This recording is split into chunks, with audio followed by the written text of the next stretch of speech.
कैसे हैं आप लोग। आप सभी का स्वागत है मौर्या पाठशाला में। मैं सतीश सर आप सभी बच्चों के लिए क्लास 10th फिजिक्स का जो पहला चैप्टर है रिफ्लेक्शन ऑफ लाइट, प्रकाश का परावर्तन, वो लेके आया हूँ। इस वीडियो में मैं प्रकाश के परावर्तन मतलब पहला चैप्टर का जितने भी टॉपिक्स हैं, जो भी महत्वपूर्ण चीज़ें हैं, उन सभी के बारे में आज मैं आप सभी को बताऊंगा। तो आप सभी से आग्रह है कि इस वीडियो को ध्यान से देखिए। एक एक चीज़ को यदि आप नोट कर पाते हैं तो वीडियो को पॉज कीजिए, नोट कीजिए और फिर बाद में आप रिवाइज कीजिए। याद रखिए, अगर आप इस वीडियो को देखते हैं तो ये वीडियो आपके आने वाले एग्ज़ाम के लिए बहुत ही ज़्यादा महत्वपूर्ण होने वाला है। चलिए बच्चों, बिना टाइम गवाए हम टॉपिक स्टार्ट करते हैं। टॉपिक क्या है हमारा? पहला है बच्चों प्रकाश और उसके स्रोत। प्रकाश को अंग्रेजी में कहा जाता है लाइट। सबसे पहले हम लोग समझते हैं कि लाइट क्या होता है। अगर मैं कहूँ लाइट क्या है तो सबसे पहला चीज जो निकलता है वो है सबसे जरूरी चीज। क्यों है सबसे जरूरी चीज? क्योंकि यदि बच्चों आप लोगों को, यदि आप अभी वीडियो देख रहे हैं, यदि आप अपने आसपास के चीज़ों को देखना चाहते हैं, देख रहे हैं, तो इसके लिए सबसे महत्वपूर्ण अगर कोई कारक है तो वो है लाइट। यदि आपके पास केवल आंखें हो, लाइट नहीं हो, तो आप कोई भी चीज़ अपने आसपास नहीं देख पाएंगे। अलग बात है कि किसी भी चीज़ को देखने के लिए आंख और लाइट दोनों एक दूसरे का पूरक है। यदि आपके पास केवल लाइट रहेगा, आंखें ही नहीं होगी, तो भी आप उस वस्तु को नहीं देख सकते हैं। और यदि आपके पास केवल आंखें हैं, यदि आपके पास लाइट नहीं है, प्रकाश नहीं है, तो भी आप उस वस्तु को नहीं देख पाएंगे। तो यकीन आप लोग को ये बात तो पता चल गया कि यदि लाइट नहीं रहे तो हम किसी भी चीज़ों को नहीं देख सकते हैं। दूसरा चीज़ बच्चों, अगर आप देखो तो लाइट एक तरह से क्या है? ऊर्जा है। क्या है? एक तरह से बच्चों ऊर्जा है। क्योंकि यदि आप ज़्यादा देर तक कहीं धूप में खड़े हो जाओ तो आप क्या पाओगे कि आपका शरीर गर्म हो गया है। और यदि आपका शरीर गर्म हो गया है तो इसका क्या अर्थ है कि यहाँ से ऊष्मा ऊर्जा निकल रही है। मतलब ये बच्चों कि जिस तरह से ऊष्मा एक प्रकार का ऊर्जा है, तो प्रकाश भी एक तरह से ऊर्जा होगा, तब तो यह ऊष्मा ऊर्जा में कन्वर्ट हो रहा है। क्योंकि आप लोगों ने कभी न कभी पढ़ा होगा ऊर्जा संरक्षण का सिद्धांत, जिसमें यह कहा गया है कि ऊर्जा को ना तो उत्पन्न किया जा सकता है और ना ही नष्ट किया जा सकता है। और यहाँ यदि आप किसी भी चीज़ को, यदि आप खुद धूप में खड़े हो जाओ तो आप गर्म हो जाओगे। मतलब ये कि आपके शरीर में ऊष्मा ऊर्जा उत्पन्न हुआ। यहाँ ऊष्मा ऊर्जा उत्पन्न नहीं हुआ, बल्कि प्रकाश ऊर्जा कन्वर्ट हुआ है किसमें? ऊष्मा ऊर्जा में। तो यहाँ से हम लोग को एक बात पता चली बच्चों कि प्रकाश भी एक तरह का क्या है? ऊर्जा है। और सबसे महत्वपूर्ण कारक है जो हमें आसपास की वस्तुओं को देखने में मदद करती है। चलो बच्चों, क्या लिखा हुआ है? प्रकाश वह कारक है जिसकी सहायता से हम वस्तुओं को देखते हैं। सही बात है कि हम वस्तुओं को देख पाते हैं। किसकी सहायता से देख पाते हैं? प्रकाश की सहायता से देख पाते हैं।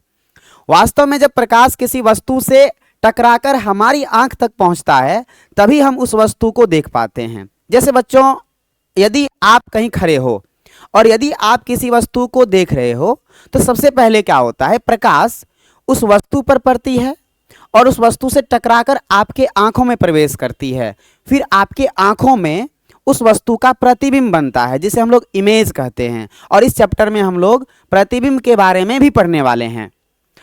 कई बार ये पूछा जाता है कि यदि किसी वस्तु को देखना हो तो इसके लिए किसका प्रकाश में होना जरूरी है, हमारा या फिर उस वस्तु का? तो बच्चों, यदि आप किसी वस्तु को देखना चाहते हैं तो इसके लिए उस वस्तु का प्रतिबिंब आपके आंखों में बनना चाहिए और इसके लिए उस वस्तु का प्रकाश में होना जरूरी है। क्योंकि यदि उस वस्तु पे प्रकाश पड़ेगी तो ही वहां से परावर्तन होकर आपकी आंखों तक पहुंचेगी। यदि आप प्रकाश में हैं, वह वस्तु यदि अंधकार में है, तो कभी भी आप उस वस्तु को नहीं देख पाओगे। चलो बच्चों, आगे बढ़ते हैं। आपको एक और चीज याद रखना है बच्चों, क्या कि ये जो प्रकाश है एक प्रकार की क्या है? ऊर्जा है। प्रकाश कह लो या लाइट कह लो, light is a form of energy. Light क्या है बच्चों? एक फॉर्म ऑफ एनर्जी है जो हमें क्या करती है? वस्तुओं को देखने में मदद करती है। यहां देख रहे हो बच्चों कितना सुंदर पिक्चर लगाया गया है। ये मान लो आप हो, आपकी आंखें हैं सुंदर सी, और ये वो वस्तु है जिसे आप देख रहे हो। तो ये रहा सन जहां से प्रकाश निकलती है और इस वस्तु पर पड़ती है, और यहां से परावर्तन होने के बाद ये आपकी आंखों में प्रवेश करती है, और तब आपके आंखों में इस वस्तु की प्रतिबिंब बनता है जिसे आप देख पाते हो, है ना बच्चों। चलो अब आगे की तरफ हम लोग बढ़ते हैं। चलो बच्चों, नेक्स्ट टॉपिक हमारा क्या है?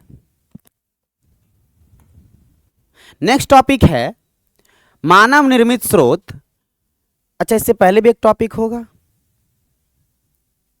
बच्चों। यहां एक और चीज है आपका, प्रकाश स्रोत क्या है, लाइट सोर्स क्या है। सोर्स का मतलब होता है बच्चों क्या, कि कोई भी चीज जहां से निकलती है। जैसे अगर मैं कहूं आप पानी पीते हो, तो पानी का सोर्स क्या है, पानी का स्रोत क्या है। तो आप पानी कहां से लेते हो? आप अपने चापाकल से लेते हो। कई आदमी पानी कुआं से निकालता है, कई आदमी पानी नदी से लेता है। तो जो चापाकल से पानी निकालते हैं उसके लिए पानी का सोर्स चापाकल हुआ। जो आदमी कुआं से पानी निकालता है उसके लिए सोर्स या स्रोत कह लो पानी का कुआं हुआ। और कई आदमियों का जो सोर्स है पानी का वो क्या है, नदी होता है। उसी तरह बच्चों हम लोगों को प्रकाश जहां से मिलता है वही हम लोगों का प्रकाश का स्रोत हुआ। तो प्रकाश के स्रोत का अर्थ है कि प्रकाश हमें जहां से जिन जिन वस्तुओं से मिलती है वही प्रकाश का स्रोत कहलाती है। जिस भी वस्तु से प्रकाश निकलता है उसे क्या कहा जाता है बच्चों? प्रकाश स्रोत कहा जाता है। प्रकाश स्रोत बच्चों दो तरह का होता है। प्रकाश स्रोत कितने तरह के होते हैं? दो टाइप के होते हैं। Light source is of two types. पहला जो होता है बच्चों वो आपका होता है क्या? पहला जो होता है बच्चों वो आपका होता है प्राकृतिक स्रोत। क्या होता है आपका? प्राकृतिक स्रोत। और दूसरा होता है मानव निर्मित स्रोत। पहला क्या होता है? प्राकृतिक स्रोत, और दूसरा क्या होता है? मानव निर्मित स्रोत। सबसे पहले समझते हैं नेचुरल सोर्स क्या होता है, प्राकृतिक स्रोत क्या होता है। बच्चों अगर कोई वस्तु नेचुरली है, प्राकृतिक रूप से मौजूद है, और उनसे यदि लाइट निकल रहा है, यदि उनसे प्रकाश निकल रहा है और हम तक पहुंच पा रहा है, तो उसे हम लोग कहेंगे प्राकृतिक स्रोत। किसका? प्रकाश का। लेकिन आजकल बच्चों क्या हम प्रकृति के भरोसे बैठे हैं? तो आंसर है नहीं। आजकल तो हम लोग खुद के भी ऐसे बहुत सारे सोर्स बना लिए हैं जो हम लोगों को प्रकाश प्रदान करता है, जो हम लोगों को लाइट प्रोवाइड करता है। पहले रात के अंधेरे में सबको डर लगता था। क्यों? क्योंकि उस बहुत पहले की अगर बात करो, आदिकाल की बात करो, तो उस समय में प्रकाश के स्रोतों की उतनी ज़्यादा खोजें नहीं हुई थी। लेकिन आजकल बच्चों आप देख रहे होंगे कि आसपास रात रात को भी काम होती है। कहीं भी चले जाओ तो 12-12 बजे रात तक, मतलब हर ऑफिस में या फिर कोई भी कहीं भी चले जाओ काम होते हुए आपको दिखेगा। क्यों? तो ये है आजकल ये हो पा रहा है मानव निर्मित स्रोत की वजह से, प्रकाश के ऐसे स्रोत की वजह से जो हमारे द्वारा बनाया गया है। और हमारे द्वारा जो प्रकाश का स्रोत बनाया गया है, जिनसे प्रकाश निकलती है, उसको हम लोग कहते हैं बच्चों मानव निर्मित स्रोत, मैन मेड सोर्स, या आप बच्चों इसको आर्टिफिशियल सोर्स भी कह सकते हो। सबसे पहले हम लोग देखते हैं क्या प्राकृतिक स्रोत क्या होते हैं। बच्चों वे स्रोत जो प्रकृति में मौजूद हैं, जैसे सूर्य, तारे आदि। सूर्य भी एक क्या है बच्चों? तारा है, लेकिन सबसे नजदीक स्थित है, तो इसका हम लोगों ने नाम दे दिया है क्या? सूर्य। तो सूर्य से प्रकाश अपने आप ही निकलती है, तो यह एक प्राकृतिक स्रोत हो गया। तारों से भी प्रकाश अपने आप ही निकलती है, तो यह प्राकृतिक स्रोत हो गया, है ना बच्चों। और हमारे लिए मतलब ये कि पृथ्वीवासियों के लिए जो सूर्य है ना, वो प्रकाश का सबसे बड़ा स्रोत है। क्योंकि आप भी जानते हो अगर पृथ्वी पर सबसे ज्यादा प्रकाश किसी भी प्राकृतिक स्रोत की पड़ती है तो वो किसका? सूर्य का, है ना बच्चों। चलो आगे की तरफ बढ़ते हैं। ये देख लो यहाँ पर आपका प्यारा सा सूर्य है, और यहाँ पर देख लो आपका प्यारा प्यारा सा प्यारी सी तारे हैं, जिसे आप रात में टिमटिमाते हुए देखते होंगे, है ना। चलो बच्चों अब हम लोग क्या देखते हैं कि मानव निर्मित स्रोत क्या होता है। नेक्स्ट है आपका बच्चों मानव निर्मित स्रोत, मैन मेड सोर्स। वे स्रोत जिन्हें मनुष्य ने बनाया है, जैसे बिजली का जलता बल्ब, जलती हुई मोमबत्ती, लैंप, लालटेन, दिया आदि। आप अपने घरों में यदि पढ़ाई कर रहे होंगे रातों को, जाहिर सी बात है या तो बल्ब जलाए होंगे, या अगर कोई अभी भी बहुत दूर दराज गांव में रहते होंगे जहां तक अभी भी बिजली नहीं पहुंची है, तो वो लोग क्या करते होंगे, या तो मोमबत्ती जला के पढ़ते होंगे या तो लालटेन जला के पढ़ते होंगे। जैसे हमारे गांव में 2018 में बिजली आई है, उससे पहले जब हम लोग पढ़ाई करते थे तो लालटेन जलाकर पढ़ाई करते थे। तो बच्चों यहाँ देख लो, ये सारी जो सोर्स हैं, जैसे ये देख लो बच्चों, लालटेन है, ये क्या है, हमारे द्वारा बनाया गया है। और यदि ये हमारे द्वारा बनाया गया है तो ये मानव निर्मित स्रोत हुआ। ये टॉर्च बच्चों, क्या ये प्रकृति ने हमें दिया है? तो आंसर है नहीं, ये तो हमारे द्वारा बनाया गया है। और यदि ये हमारे द्वारा बनाया गया है तो ये मानव निर्मित स्रोत हुआ। ये बच्चों मोमबत्ती हुआ, ये बिजली का जलता बल्ब देख लो, और ये आपका दीपावली में जलता हुआ दिया। ये सारी के सारे क्या प्रकृति ने हमें प्रदान किया है या फिर हमारे द्वारा बनाया गया है? चूंकि ये हमारे द्वारा बनाया गया है, इसलिए इन्हें हम लोग क्या कहेंगे बच्चों, मानव निर्मित स्रोत कहेंगे, है ना। चलो अब देखते हैं बच्चों अगला टॉपिक हमारा क्या है।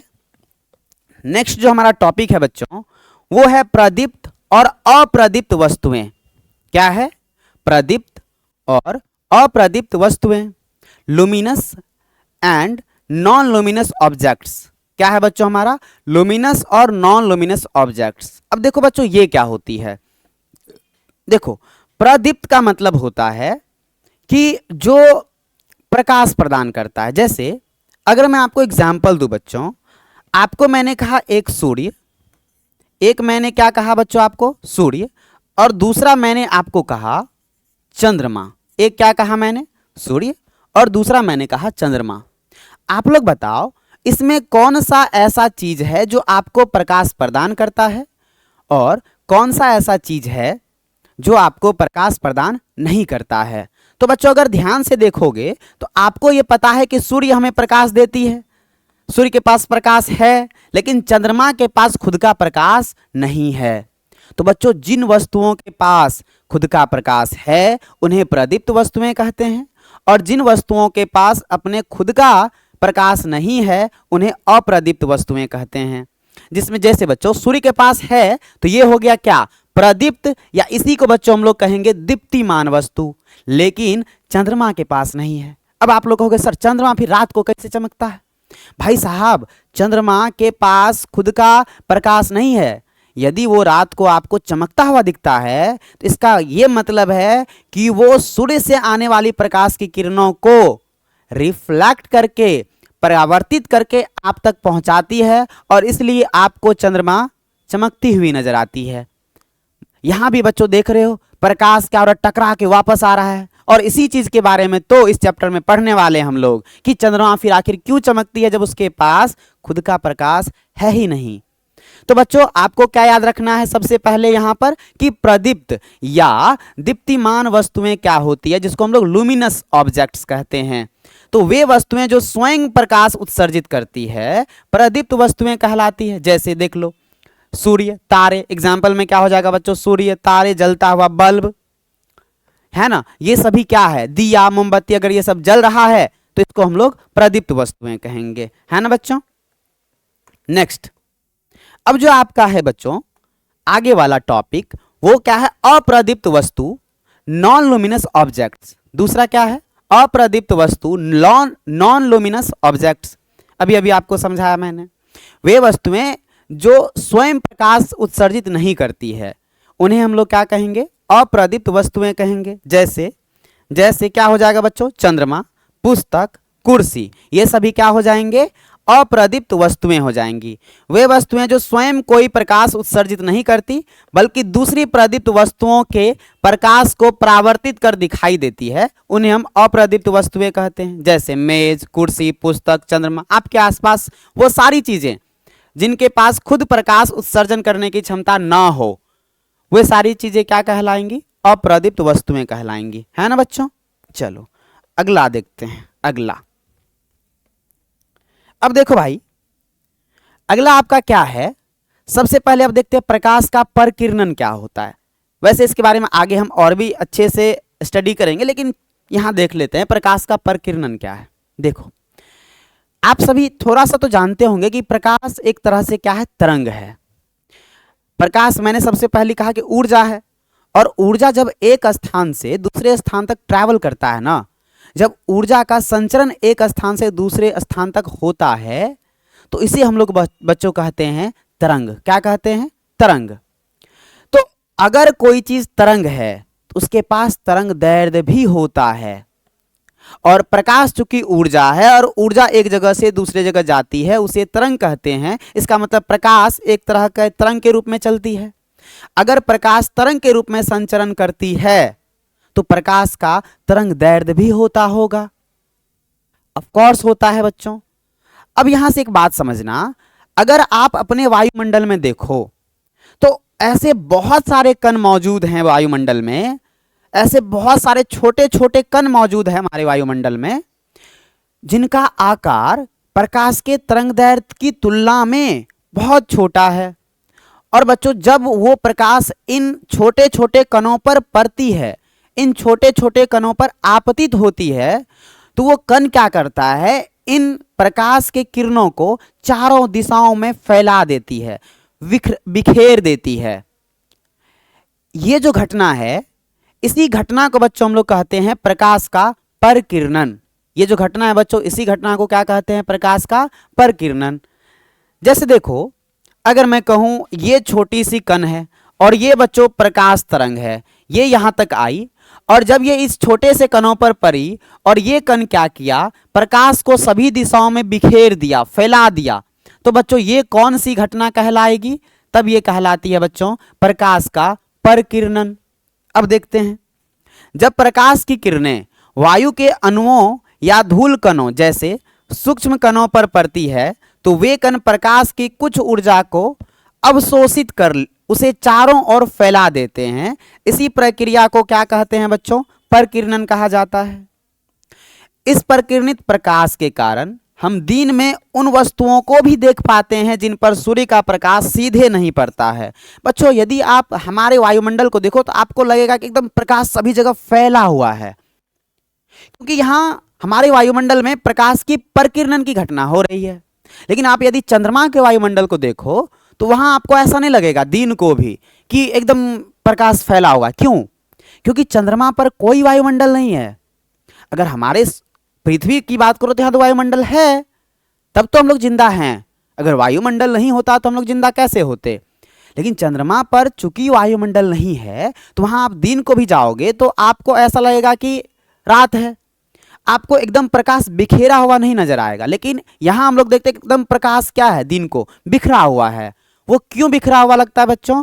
क्योंकि हमारे वायुमंडल में बहुत सारे छोटे कण मौजूद हैं, और इन पर जब प्रकाश पड़ती है तो ये क्या करती है, प्रकाश को सभी दिशाओं में फैला देती है। और जब फैला देती है तो ये घटना क्या कहलाती है? प्रकाश का परकिरणन। और अंग्रेजी में बच्चों इसको कहते हैं क्या? Scattering of light. क्या कहते हैं अंग्रेजी में बच्चों इसको?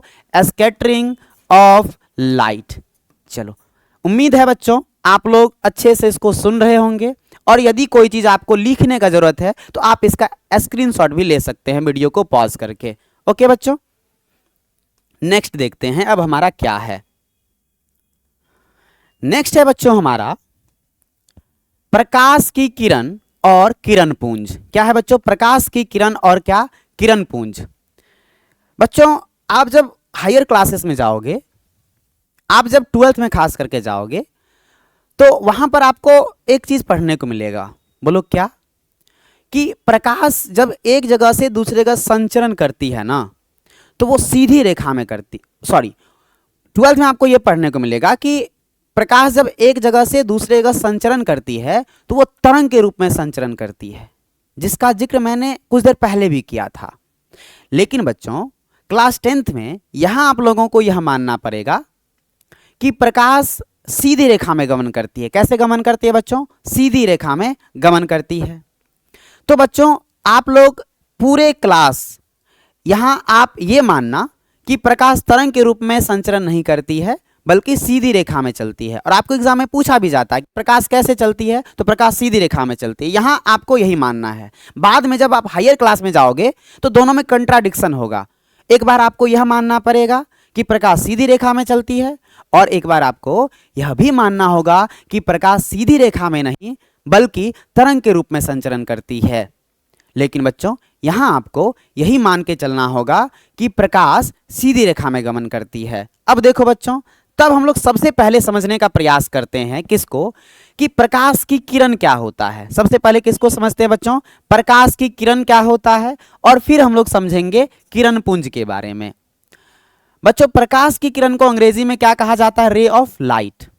तो बच्चों प्रकाश जिस पथ पर चलती है ना, उसी पथ को हम लोग क्या कह देंगे, किरण कह देंगे।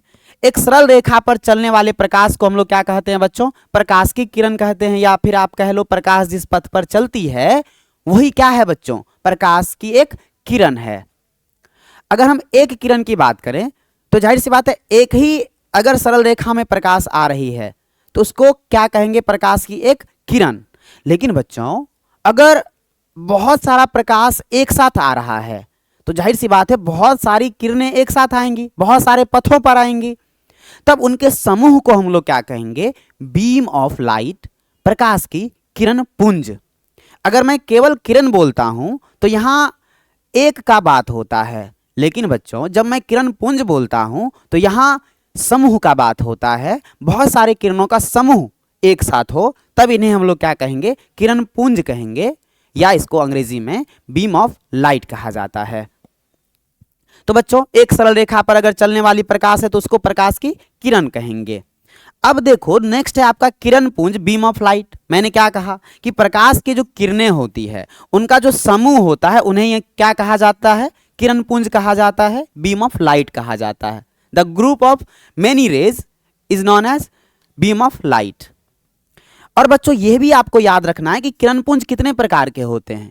याद रखना किरण पुंज 3 प्रकार के होते हैं। सबसे महत्वपूर्ण चीज, किरण पुंज क्या है, तो किरणों के समूह को किरण पुंज कहते हैं। किरण पुंज कितने प्रकार के होते हैं, तो किरण पुंज 3 प्रकार के होते हैं। कौन कौन होते हैं बच्चों, तो समझो। सबसे पहले हम लोग समझते हैं कि अगर बहुत सारी प्रकाश की किरणें एक दूसरे के समांतर आप तक आ रही है या फिर एक जगह से दूसरी जगह ट्रैवल कर रही है तो वो कहलाएगा समांतर किरण पुंज, पैरेलल बीम ऑफ लाइट।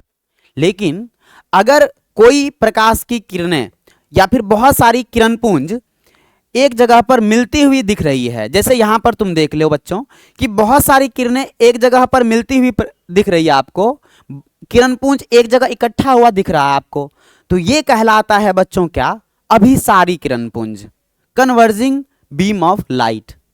और बच्चों इस वाले डायग्राम को अगर आप ध्यान से देखो तो इसमें आपको क्या दिख रहा है कि बहुत सारी किरणें एक पॉइंट से निकल रहा है। इन दोनों में क्या अंतर है बच्चों, इसमें बहुत सारी किरणें एक पॉइंट पर इकट्ठा हो रही है, एक पॉइंट पर मिल रही है, तो इसको कहेंगे अभिसारी किरण पुंज।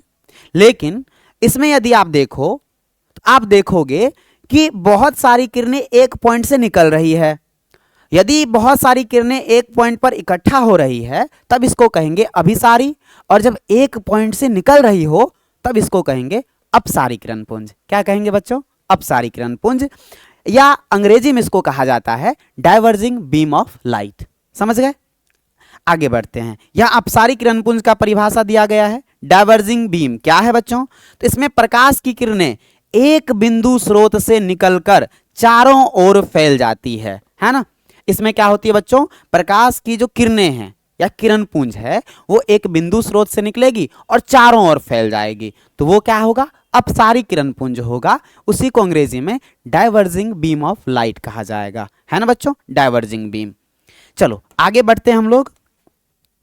आगे अब आपका है क्या, समांतर किरण पुंज। नेक्स्ट आपका क्या है बच्चों, समांतर किरण पुंज। इसी को हम लोग क्या कहते हैं, पैरेलल बीम ऑफ लाइट कहते हैं। यहां देख लो आप लोग, यहां देखो बहुत सारी किरणें हैं लेकिन ये एक दूसरे के समांतर जा रही है।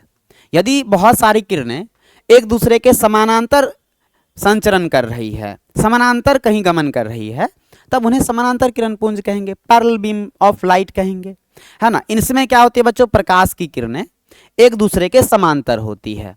बहुत दूर स्थित प्रकाश स्रोत जैसे सूर्य से आने वाली किरण पुंज को हम लोग क्या मानते हैं? समानांतर किरण पुंज मानते हैं। बच्चों अगर कोई प्रकाश का स्रोत जैसे सूर्य हो गया, जैसे तारे हो गए, अगर उनसे प्रकाश की किरणें आप तक आ रही है तो आप उन किरणों को किस तरह का किरण पुंज मानोगे? तो याद रखना, उन किरणों को समानांतर किरण पुंज माना जाता है। क्या माना जाता है बच्चों? उन किरणों को, उन किरण पुंज को समानांतर किरण पुंज। याद रहेगा बच्चों आसानी से।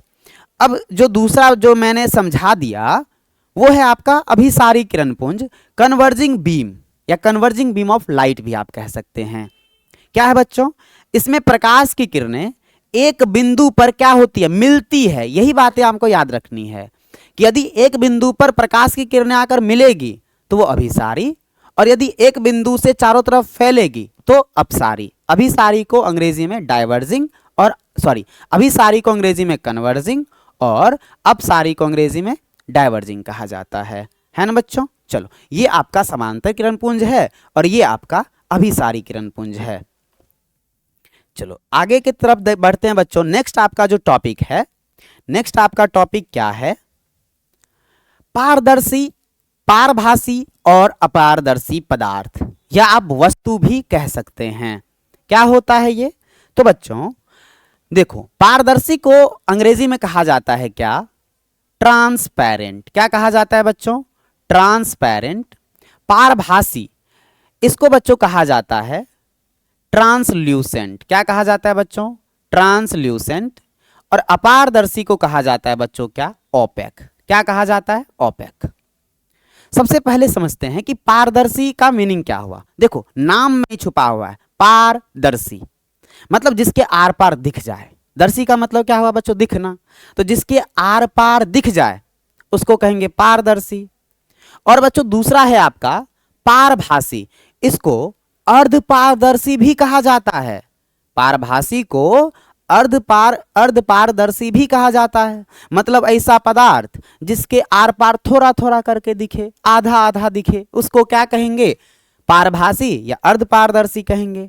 और बच्चों तीसरा जो है वो है आपका अपारदर्शी, जिसको ओपेक कहा जाता है। तो ऐसा पदार्थ जिसके आर पार ना दिखे, जैसे दीवार, जैसे लकड़ी। तो जिसके आर पार दिख जाता है पारदर्शी, जिसके आर पार थोड़ा थोड़ा दिखता है अर्धपारदर्शी या पारभासी, और जिसके आर पार दिखता ही नहीं है उसको क्या कहेंगे बच्चों? हम लोग अपारदर्शी कहेंगे।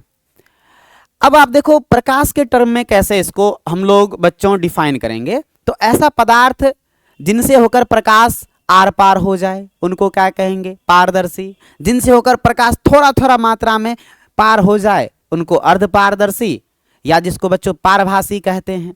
और जिनसे होकर प्रकाश आर पार न हो पाए उन्हें हम लोग क्या कहते हैं बच्चों? अपारदर्शी कहते हैं, है ना?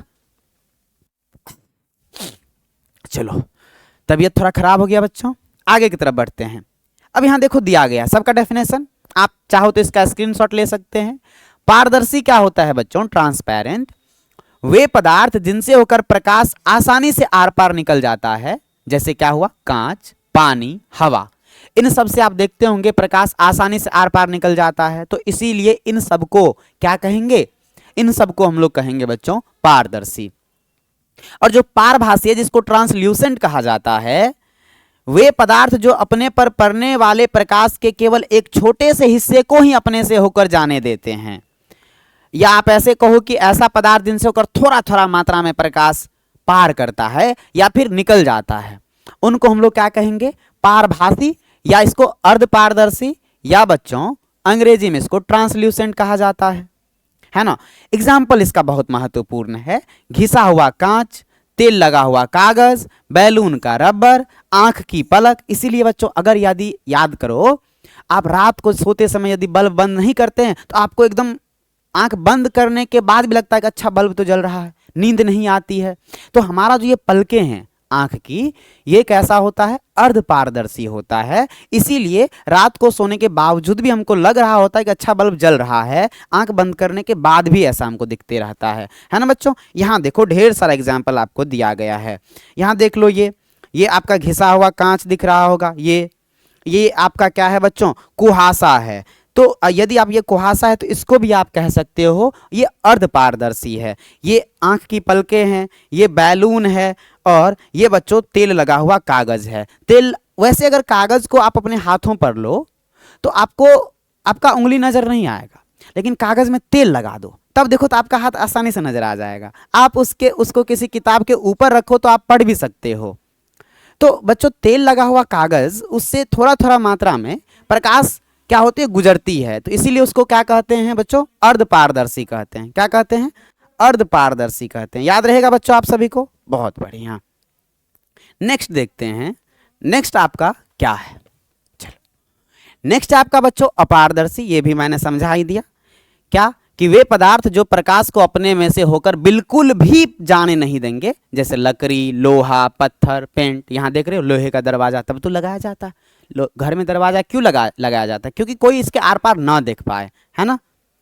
लकड़ी, प्लाई, पेंट की हुई दीवार, पत्थर की दीवार।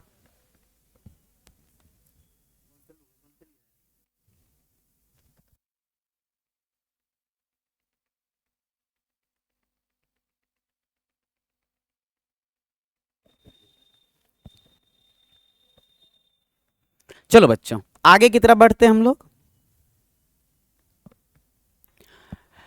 अब आ गया आपका सबसे महत्वपूर्ण चीज जो है इस चैप्टर में, और जिसके बारे में हम लोग बेसब्री से इंतजार कर रहे थे, जिसके बारे में हम लोग को एकदम पढ़ना है।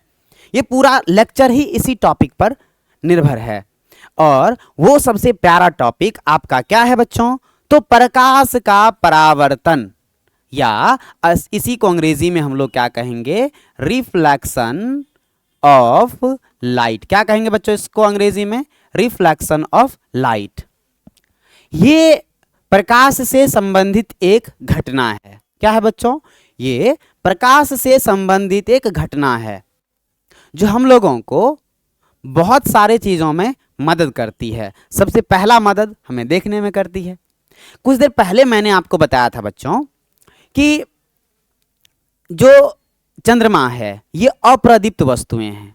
क्यों, क्योंकि चंद्रमा के पास खुद का लाइट नहीं है, ये स्वयं प्रकाश उत्सर्जित नहीं करती है। लेकिन आप लोग जानते हैं कि चंद्रमा रात को चमकती है। क्यों चमकती है, क्योंकि बच्चों जब रात को सूर्य का प्रकाश चंद्रमा पर पड़ता है तो वो प्रकाश चंद्रमा से टकराकर हम तक पहुंचता है। तो जब प्रकाश टकराकर हम तक आया तो ये जो घटना है ना, इसको हम लोग कहते हैं बच्चों प्रकाश का परावर्तन। सबसे पहले देखो, अगर आप केवल परावर्तन की बात करो ना, तो परावर्तन का मतलब ही होता है किसी भी चीज का टकरा के वापस लौटना। जैसे अगर आप कोई क्रिकेट का बॉल लो, उसे दीवार पर मारो, और जब वो दीवार से टकराकर वापस आता है तो ये घटना भी क्या कहलाएगा, परावर्तन। यदि आप अपने रूम में बोलो कहीं पर, तो आपका आवाज भी दीवार से टकरा के लौटता है। कहीं कहीं आपका आवाज गूंजने लगेगा, कहीं कहीं किसी किसी रूम में आपका आवाज क्या होता होगा, गूंजता होगा। वो क्यों गूंजता है, क्योंकि बच्चों वहां भी आपका आवाज क्या होता है, बार बार आसपास की दीवारों से टकराता है और फिर आपके कानों तक पहुंचता है।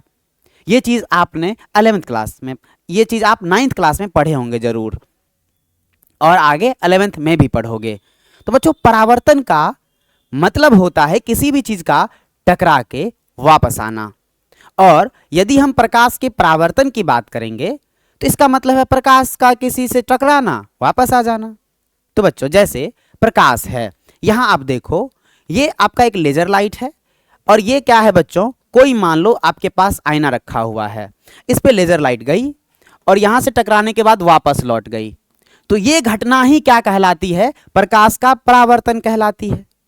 देखो क्या है कि प्रकाश के किसी वस्तु से टकराकर लौटने को ही क्या कहा जाता है बच्चों, प्रकाश का परावर्तन कहते हैं। क्या है कि अच्छी तरह से पॉलिश की हुई चिकनी सतहें प्रकाश का अधिकांश भाग परावर्तित कर देती है।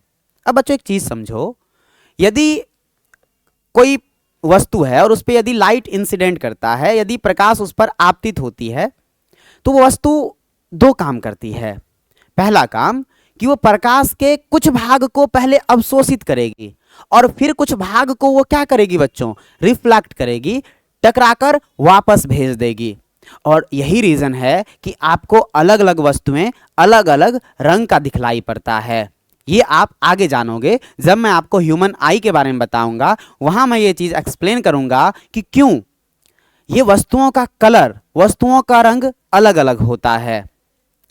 बच्चों एक चीज तो आप लोग जानते हैं, अभी अभी मैंने बताया कि यदि प्रकाश किसी वस्तु पर पड़ती है तो सबसे पहले प्रकाश के कुछ भाग को अवशोषित करती है, अब्जॉर्ब करती है, और फिर कुछ भाग को टकराकर वापस भेज देती है। तो ये टकरा कर वापस भेजने की जो घटना है इसी को प्रकाश का परावर्तन कहेंगे या रिफ्लेक्शन ऑफ लाइट कहेंगे, है ना बच्चों। और एक चीज, अगर कोई वस्तु बहुत चिकनी है तो अधिकांश भाग को लौटा देती है और बहुत कम भाग को ही क्या करती है, एब्जॉर्ब करती है, अवशोषित करती है। ये चीजें याद रखने वाला है। इसीलिए आपको हर जगह से परावर्तन की घटना नहीं दिखती है, लेकिन हो सभी जगह से रही है, तब तो आपको वो वस्तु दिखता है। अगर परावर्तन की घटना नहीं होगी तो आपको आसपास की वस्तुएं नहीं दिखेंगी। तो परावर्तन की घटना हर एक कणों से हो रहा है, हर एक वस्तु से हो रहा है, लेकिन आपको परावर्तन की घटना केवल वहां दिखती है जो सतह बहुत चिकनी होती है, क्योंकि वो सतह प्रकाश के अधिकांश भाग को लौटा देती है, परावर्तित कर देती है ना बच्चों। चलिए यहां पर आप ये डायग्राम देख लो बच्चों। ये डायग्राम बहुत ही ज्यादा महत्वपूर्ण है, क्योंकि जब भी आपको एग्जाम में प्रकाश का परावर्तन क्या होता है इसके बारे में पूछे तो आपको बच्चों डायग्राम भी साथ में बनाना होता है। यदि आप बिना डायग्राम के केवल आंसर लिखोगे तो आपके नंबर पर इफेक्ट पड़ेगा, हो सकता है आपको थोड़ा कम नंबर आए। तो एक बात हमेशा याद रखना कि जब भी फिजिक्स में कोई भी चीज पूछा जाए और यदि उस टॉपिक से रिलेटेड कोई डायग्राम है तो डायग्राम को आप लोग जरूर बनाया करो। जैसे ये जो डायग्राम है बच्चों, ये प्रकाश के परावर्तन को समझाने के लिए है। क्या है डायग्राम में, यहां से देखो ये एक सतह बनाया गया और ये सतह को एक लाइन से दिखा दिए हम बच्चों। ये मान लो कोई चिकनी सतह है और एक लाइट है जो यहां से आ रही है। तो बच्चों जो लाइट आया इस सतह से टकराया और टकरा के वापस लौट गया, तो ये घटना क्या कहलाई? इस घटना को बच्चों हम लोगों ने नाम दिया प्रकाश का परावर्तन। ठीक है, लेकिन बच्चों यहां तीन चीज समझने वाली है। क्या कि जो किरणें आ रही है, क्या बच्चों जो किरणें आ रही है उनको हम लोग क्या कहेंगे? आपतित किरण। क्या कहेंगे उनको? आपतित किरण। अंग्रेजी में इसको इंसिडेंट रे कहा जाता है। और बच्चों जो किरण टकराई और टकरा के वापस चली गई उस किरण को हम लोग बच्चों क्या कहेंगे?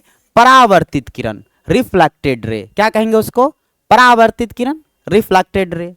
और एक और चीज देख रहे हो आपको बच्चों, यहां एक डॉटेड डॉटेड लाइन दिख रहा होगा बच्चों। ये जो डॉटेड डॉटेड लाइन है ये वास्तव में कल्पना किया गया रेखा है कि मान लो जिस बिंदु पर ये क्या हुआ, ये आपतित किरण पड़ी।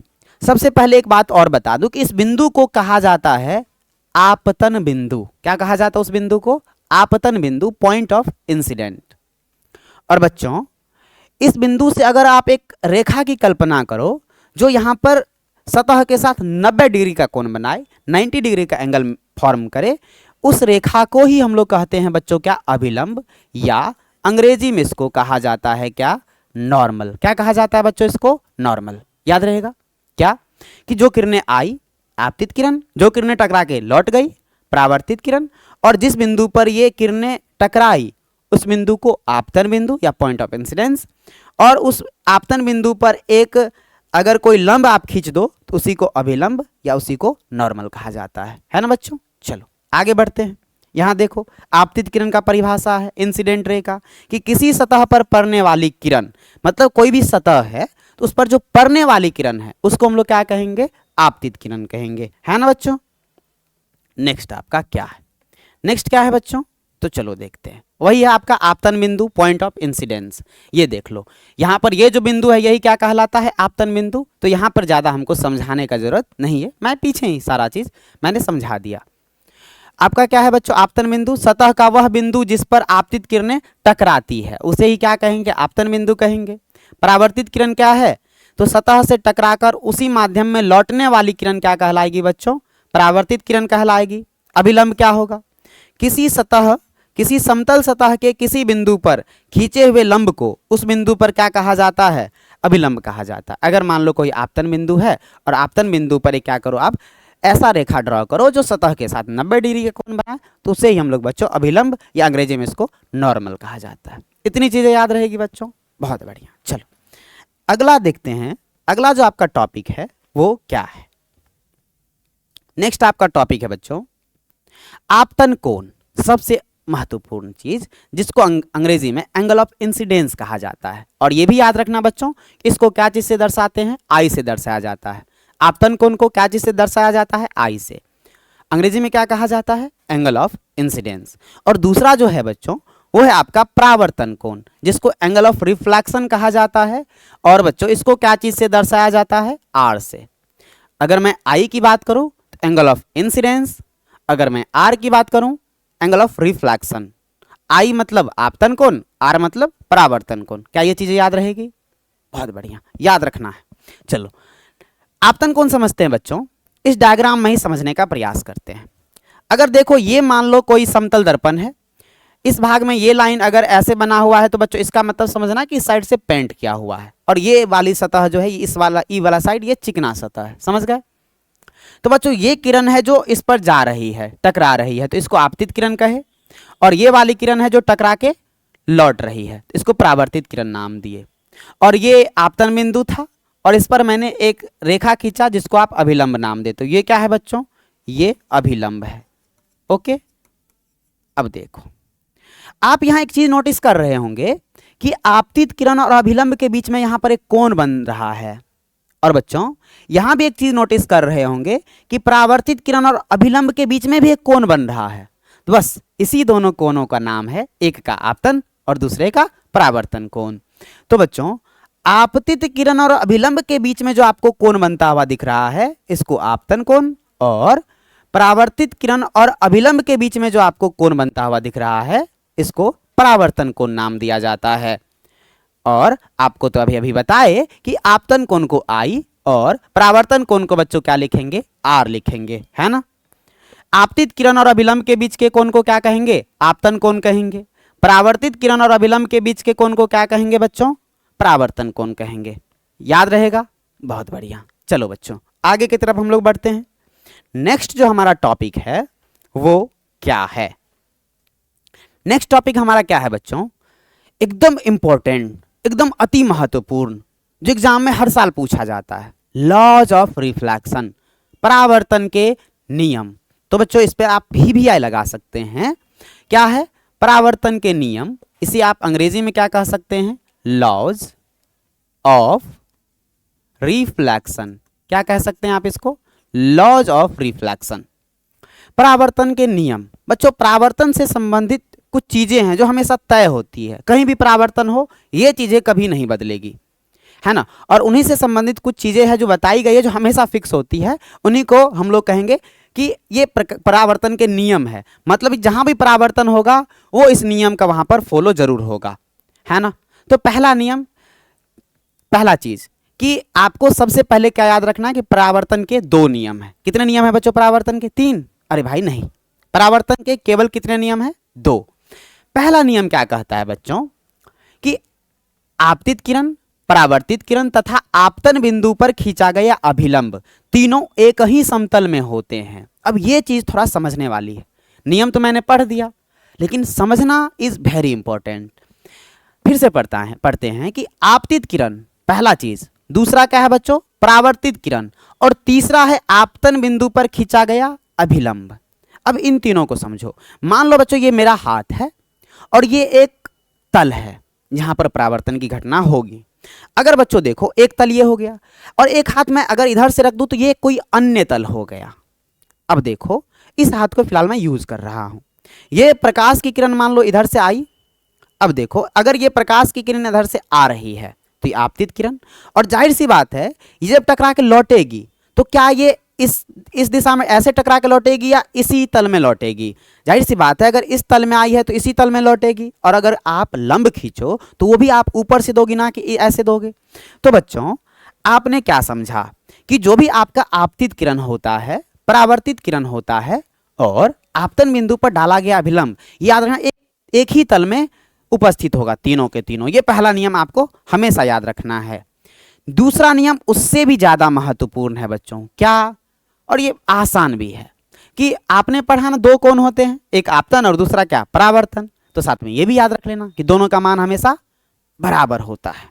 मतलब ये कि आपतन कोण का मान और परावर्तन कोण का मान बच्चों बराबर होता है। यही दूसरा नियम है। तो बच्चों मैंने आपको क्या बताया कि परावर्तन के दो नियम है। पहला नियम क्या, आपतित किरण, परावर्तित किरण और आपतन बिंदु पर डाला गया अभिलंब तीनों एक ही तल में होते हैं, पहला नियम है। और दूसरा नियम ये है बच्चों क्या कि आपतन कोण का मान परावर्तन कोण के मान के बराबर होता है। क्या याद रहेगा बच्चों, आपतन कोण I सदैव परावर्तन R के बराबर होता है, अर्थात I बराबर कितना बच्चों, I बराबर R। क्या ये बातें याद रहेगा आपको, बहुत बढ़िया। चलो बच्चों, तो ये भी टॉपिक हमारा कंप्लीट हो गया। अब हम अगले टॉपिक की तरफ बढ़ते हैं और हमारा जो अगला टॉपिक है वो क्या है, वो है बच्चों प्रतिबिंब और उसके प्रकार। मतलब बच्चों अब हम लोग सबसे पहले इमेज के बारे में पढ़ेंगे। किसके बारे में पढ़ेंगे बच्चों, इमेज के बारे में पढ़ेंगे। किसके बारे में पढ़ेंगे, इमेज क्या होता है। इमेज देखो, सबसे पहले समझते हैं कि प्रतिबिंब, बिंब का मतलब होता है बच्चों वस्तु। जब भी मैं बिंब का जिक्र करूं तो इसका मतलब होता है वस्तु, और प्रतिबिंब का मतलब होता है बच्चों वस्तु के तरह ही दिखने वाला। प्रतिबिंब का मतलब क्या होता है, वस्तु के तरह ही दिखने वाला, बहुरूपी आप कह सकते हो। जैसे यदि आप आईना के सामने खड़े हो जाओ तो आपको आपके ही तरह कोई दूसरा व्यक्ति दिखेगा, मतलब बहुरूपिया। तो बच्चों वो क्या है, वो आपका प्रतिबिंब है। वो आपका क्या है बच्चों, प्रतिबिंब है। तो ये प्रतिबिंब क्यों बनता है, तो बच्चों ये बनता है परावर्तन के कारण, ये बनता है अपवर्तन के कारण। अपवर्तन के बारे में हम लोग बाद में बातें करेंगे। यहां हम लोग बातें करेंगे कि प्रतिबिंब परावर्तन के कारण कैसे बनता है। सबसे पहले हम लोग प्रतिबिंब का डेफिनेशन देखते हैं। क्या है बच्चों कि किसी बिंदु स्रोत से आती प्रकाश की किरणें दर्पण से परावर्तन के बाद जिस बिंदु पर मिलती है या जिस बिंदु से आती हुई प्रतीत होती है उसे उस बिंदु स्रोत का प्रतिबिंब कहते हैं। आप ऐसे भी इसको डिफाइन कर सकते हैं कि किसी स्रोत से, किसी वस्तु से टकराकर जो परावर्तित किरणें हैं, याद रखना कौन सी किरणें, परावर्तित किरणें, जिस बिंदु पर वास्तव में मिलेगी या मिलती है या फिर बच्चों मिलती हुई प्रतीत होती है, उस बिंदु को ही क्या कहते हैं, उस वस्तु का प्रतिबिंब कहते हैं। जैसे अगर आप किसी वस्तु को देख रहे हो तो उस वस्तु से जो आने वाली परावर्तित किरणें हैं ये आपके आंखों में जाके किसी बिंदु पर पीछे मिल रहा होगा जिसको रेटिना कहते हैं, तब तो उस वस्तु का प्रतिबिंब आपके आंखों में दिखलाई पड़ता है। और बच्चों जहां पर जिस बिंदु पर परावर्तित किरणें दो या दो से अधिक, याद रखना प्रतिबिंब बनने के लिए कम से कम दो किरणों की जरूरत होती है, तो अक्सर हम डेफिनेशन में कहते हैं दो या दो से अधिक। तो क्या कहेंगे, दो या दो से अधिक परावर्तित किरणें जिस बिंदु पर मिलती है या मिलती हुई प्रतीत होती है उसी बिंदु को हम लोग क्या कहेंगे, वस्तु का प्रतिबिंब कहेंगे। क्या कहेंगे बच्चों, वस्तु का प्रतिबिंब। यहां देखो हम थोड़ा बताते हैं कि प्रतिबिंब कैसे बनती है। मान लो बच्चों ये क्या है, एक वस्तु है। ये क्या है भाई साहब, एक वस्तु है। ओके, अब देखो अगर ये एक वस्तु है तो सबसे पहले प्रकाश कहीं से आया, इस वस्तु पे टकराया, और देखो टकराने के बाद क्या हुआ, सबसे पहले यहां से गया कहां पर, आईना में, और आईने में टकराने के बाद ये गया इस व्यक्ति के आंख में। बच्चों इस व्यक्ति को हम लोग कह सकते हैं ऑब्जर्वर। क्या कह सकते हैं बच्चों, ऑब्जर्वर, प्रेक्षक कह सकते हो आप हिंदी में।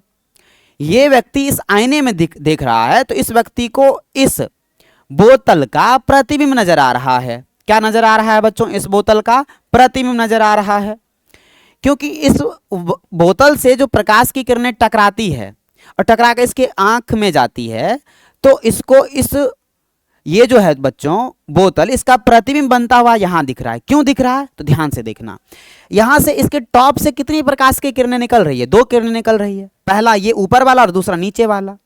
अब देखो बच्चों परावर्तन के बाद ये दोनों किरणें इसकी आंखों के दिशा में गया, लेकिन अगर इन किरणों को पीछे की तरफ बढ़ाओ तो इस बिंदु पर ये किरणें मिलती हुई प्रतीत हो रही है।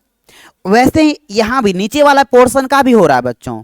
यहां से भी मान लो दो किरणें निकल रही है, एक ऊपर वाली दूसरा नीचे वाली, और यहां से परावर्तन के बाद आंखों की तरफ जा रहा है किरणें, लेकिन अगर पीछे की तरफ बढ़ाओ तो आपको यहां पर मिलती हुई प्रतीत होगी। और यही घटना बच्चों पूरे वस्तु में हर एक बिंदु के साथ होता है। तो इसीलिए इसका प्रतिबिंब यहां दिख रहा है। इस व्यक्ति को लग रहा है कि प्रकाश यहां से आ रहा है, ना कि यहां से, तो इस व्यक्ति को इसी के तरह एक दूसरा चीज यहां पर दिखता होगा। तो बच्चों ये जो बन रहा है आपका, ये क्या है? प्रतिबिंब है। और चूंकि यहां पर प्रकाश की किरणें वास्तव में नहीं मिल रही है, मिलती हुई प्रतीत हो रही है, तो इसीलिए इसको हम लोग काल्पनिक प्रतिबिंब कहते हैं, या बच्चों इसी को आभासी प्रतिबिंब कहते हैं, और अंग्रेजी में इसको वर्चुअल इमेज कहा जाता है। उसी तरह यहां पर देख लो बच्चों, यहां पर जो बनने वाला प्रतिबिंब है वो वास्तविक प्रतिबिंब है। क्यों? क्योंकि बच्चों इस व्यक्ति को यहां पर जो वस्तु है वो सीधा सीधा दिखेगा इस आईने में। मतलब ये कि इस आईने के द्वारा, इस दर्पण के द्वारा जो इस वस्तु का बना प्रतिबिंब है वो परावर्तित किरणों के वास्तव में मिलने से बनता है। और जब किसी दर्पण के द्वारा किसी वस्तु का प्रतिबिंब परावर्तित किरणों के वास्तव में मिलने से बनता है, तब उसे वास्तविक प्रतिबिंब कहा जाता है। और बच्चों ये भी पॉइंट आपके एग्जाम के लिए अति महत्वपूर्ण है। बच्चों प्रतिबिंब आप समझ गए। अब मैं आपको बताता हूं प्रतिबिंब के प्रकार। याद रखना बच्चों, प्रतिबिंब दो प्रकार के होते हैं। प्रतिबिंब कितने प्रकार के होते हैं बच्चों? दो प्रकार के। एक आपका यहां दिया गया वास्तविक प्रतिबिंब, और एक आगे मैं बताऊंगा आपको आभासी प्रतिबिंब, या बच्चों इसी को आप काल्पनिक प्रतिबिंब भी कह सकते हो। तो सबसे पहले हम लोग जानते हैं कि वास्तविक प्रतिबिंब क्या होता है। देखो सबसे पहली चीज कि मैंने आपको क्या बताया, डेफिनेशन में क्या याद रखना है कि यदि परावर्तित किरणें किसी बिंदु पर वास्तव में मिलती है तो उस बिंदु पर बनने वाले प्रतिबिंब को आप क्या कहोगे? याद रखना, उस बिंदु पर बनने वाले प्रतिबिंब को वास्तविक प्रतिबिंब कहा जाता है। क्या कहा जाता है बच्चों? वास्तविक प्रतिबिंब कहा जाता है। इसके बारे में क्या क्या चीजें याद रखनी है बच्चों? यह किरणों के वास्तव में मिलने से बनता है। बहुत महत्वपूर्ण चीज है। जब आपको वास्तविक प्रतिबिंब और आभासी प्रतिबिंब में अंतर लिखने कहे ना, तो आप इन पॉइंट्स को लिख सकते हैं। वास्तविक प्रतिबिंब की तरफ इन तीनों पॉइंटों को ऐड कर दीजिए, और जब मैं आभासी प्रतिबिंब बताऊंगा तो वहां भी मैं पॉइंट्स बताऊंगा, तो वहां आप उसको ऐड कर सकते हैं। तो चीजों क्या है बच्चों, इनके बारे में क्या क्या याद रखनी है कि यह किरणों के वास्तव में मिलने से बनता है, इसे पर्दे पर प्राप्त किया जा सकता है, यह भी बहुत महत्वपूर्ण चीज है। और बच्चों आपको सिनेमा हॉल में जो पर्दा पर दिख रहा होगा प्रतिबिंब, वो कौन सा प्रतिबिंब है? वो वास्तविक प्रतिबिंब होता है। जो आप किसी ऐसा प्रतिबिंब जिसे आप पर्दे पर प्राप्त कर सको, उसे क्या कहेंगे हम लोग बच्चों? वो वास्तविक प्रतिबिंब है। लेकिन आप यदि अपने घर के आईने में अपने आप को देखो तो उस प्रतिबिंब को आप पर्दे पर नहीं प्राप्त कर सकते हो, और चूंकि उसको पर्दे पर नहीं प्राप्त कर सकते हो तो उसे हम लोग कौन सा प्रतिबिंब कहेंगे? काल्पनिक प्रतिबिंब या आभासी प्रतिबिंब। तो बच्चों तीसरा इसके बारे में क्या याद रखना है? यह वस्तु की अपेक्षा हमेशा उल्टा होता है। यह भी अति महत्वपूर्ण चीज है। 3 पॉइंट्स अभी तक मैंने आपको वास्तविक प्रतिबिंब के बारे में बताया है। पहला कि यह किरणों के वास्तव में मिलने से बनती है। दूसरा, वास्तविक प्रतिबिंब को पर्दे पर प्राप्त किया जा सकता है। और तीसरा कि वास्तविक प्रतिबिंब हमेशा वस्तु के सापेक्ष क्या बनेगा बच्चों? उल्टा बनेगा। तो ये 3 चीजें क्या आपको याद रहेगा बच्चों? यहां जो आपके पास डायग्राम है, यहां पर इस डायग्राम में बच्चों यहां पर बनने वाला जो प्रतिबिंब है वो आभासी है, और यहां पर जो बनने वाला प्रतिबिंब है ये कैसा है बच्चों? वास्तविक प्रतिबिंब है। क्योंकि यहां देख रहे हो ये दोनों ही परावर्तित किरणें वास्तव में इस बिंदु पर मिल रही है, और अगर वास्तव में मिल रही है तो ये वास्तविक प्रतिबिंब होगा, है ना बच्चों? चलो अब अगला चीज देखते हैं। अगला क्या है? अगला है बच्चों आभासी, या मैंने कहा इसे ही आप काल्पनिक प्रतिबिंब या बच्चों वर्चुअल इमेज भी कह सकते हो। क्या कह सकते हो? Virtual image. मैंने क्या कहा बच्चों कि अगर मान लो परावर्तित किरणें किसी बिंदु पर वास्तव में नहीं मिल रही है बल्कि मिलती हुई प्रतीत हो रही है, तब उस बिंदु पर बनने वाले प्रतिबिंब को आप आभासी या काल्पनिक प्रतिबिंब कह सकते हो। क्या कह सकते हो? आभासी या काल्पनिक प्रतिबिंब। तो बच्चों इसके बारे में कौन कौन सी पॉइंट्स याद रखनी है कि यह किरणों के परावर्तन के बाद किसी बिंदु से आते हुए मतलब प्रतीत होती है, तब वहां पर बनता है। दूसरा है इसे पर्दे पर प्राप्त नहीं किया जा सकता है, और तीसरा क्या है बच्चों कि वस्तु की अपेक्षा हमेशा कैसा बनता है, सीधा बनता है। 3 पॉइंट उसके बारे में, 3 पॉइंट इसके बारे में याद रखो, और जब आपको इन दोनों में अंतर लिखने कहे तो ये तीनों पॉइंट्स आपको काम आने वाले हैं।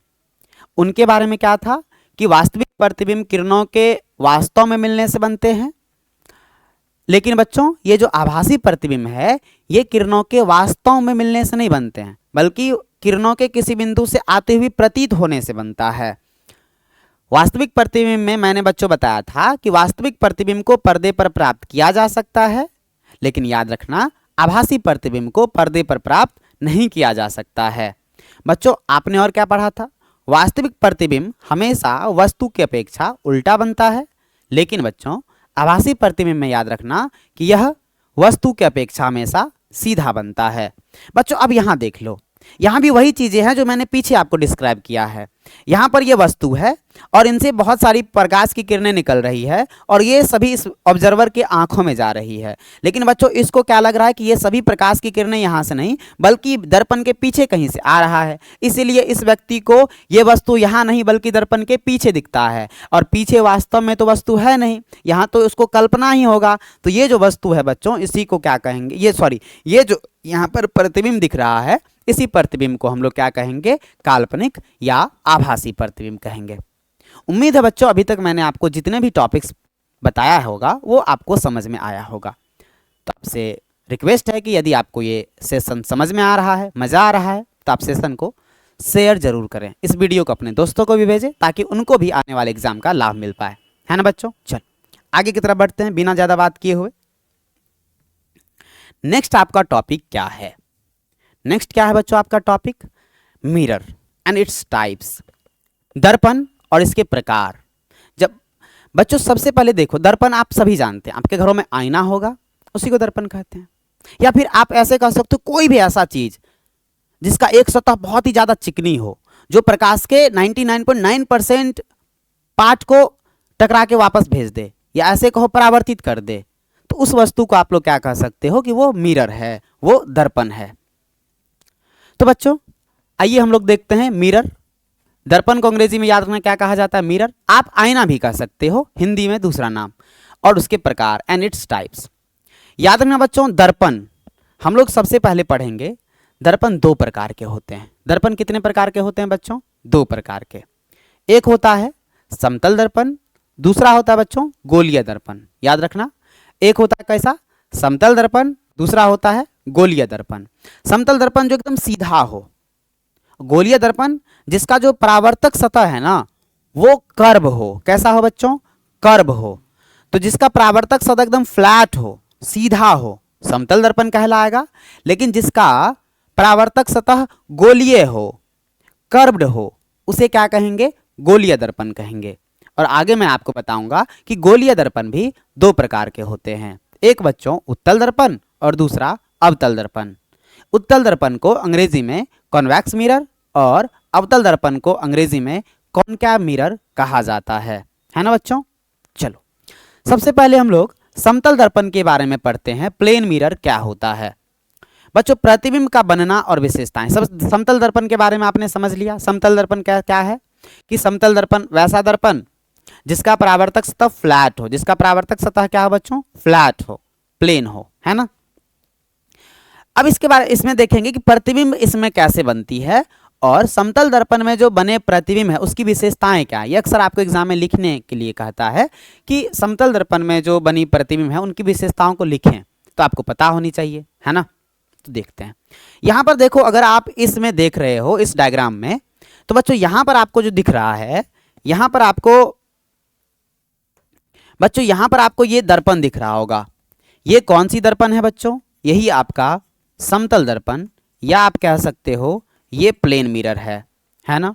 और ये मान लो बच्चों कोई वस्तु है। अक्सर जब हम डायग्राम ड्रॉ करते हैं तो वस्तु को एकदम कोई जैसे आदमी का बनाना है तो आदमी नहीं बना देंगे, हम कुछ मतलब सिंबल लेते हैं। तो अक्सर हम वस्तु को ना इस तरह से तीर के चिन्ह से दिखाते हैं डायग्राम में। ये चीज़ें आपको याद रखनी है। तो बच्चों इस तीर के चिन्ह को देख लो, तो ये मान लेती है वस्तु है, और यहाँ से हमने ऐसे समझा कि यहाँ से 2 किरणें निकल रही है, एक ये वाली और एक ये वाली, और ये दोनों किरणें निकल रही है। और ये किरण जाके इस बिंदु पर दर्पण पे क्या हुआ, आपतित हुआ, और ये किरणें इस बिंदु पर दर्पण पे आपतित हुआ। और बच्चों जाहिर सी बात है, जब दर्पण पे आपतित हुआ तो इसका परावर्तन भी होगा और इसका भी परावर्तन होगा। अब देखो, यदि आप इन किरणों को पीछे की तरफ बढ़ाओ तो आपको ये इस बिंदु पर मिलता हुआ दिखेगा, या ये किरणें इस बिंदु से आती हुई दिखेगी, है कि नहीं।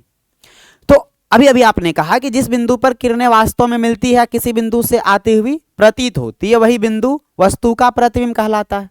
मतलब बच्चों, इस वस्तु का प्रतिबिंब यहां पर बनता हुआ आपको दिख रहा है, तो ये आपका प्रतिबिंब हो गया।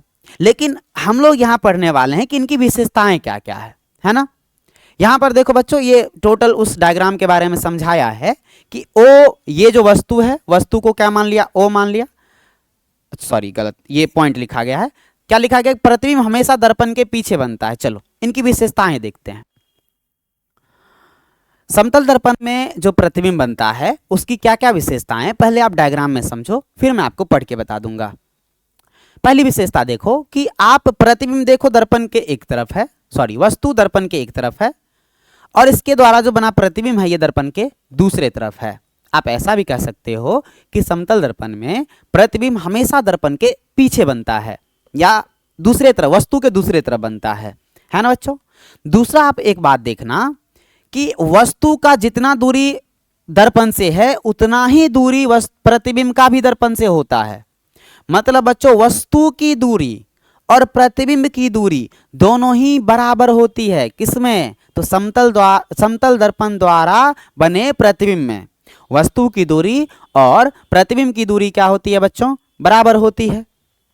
तीसरा सबसे महत्वपूर्ण चीज कि प्रतिबिंब भी उतने ही आकार का बनेगा जितना आकार किसका होगा बच्चों, वस्तु का होगा। यहां आप ऐसे भी कह सकते हैं प्रतिबिंब की ऊंचाई वस्तु की ऊंचाई के बराबर होता है ना। अब देखो उसके बाद बच्चों क्या क्या इसमें लिखा गया है, वो सारी चीजें मैं आपको पढ़ के समझाता हूं। क्या बच्चों, पहला जो इसका विशेषता है कि प्रतिबिंब हमेशा दर्पण के पीछे बनता है। दूसरा, प्रतिबिंब का आकार वस्तु के आकार के क्या होता है, बराबर होता है। तीसरा, प्रतिबिंब आभासी। हाँ, आप एक बात देखो तो इसके यहां जो इस वस्तु का प्रतिबिंब बन रहा है, क्या वो किरणों के वास्तव में मिलने से बन रहा है, तो आंसर है नहीं।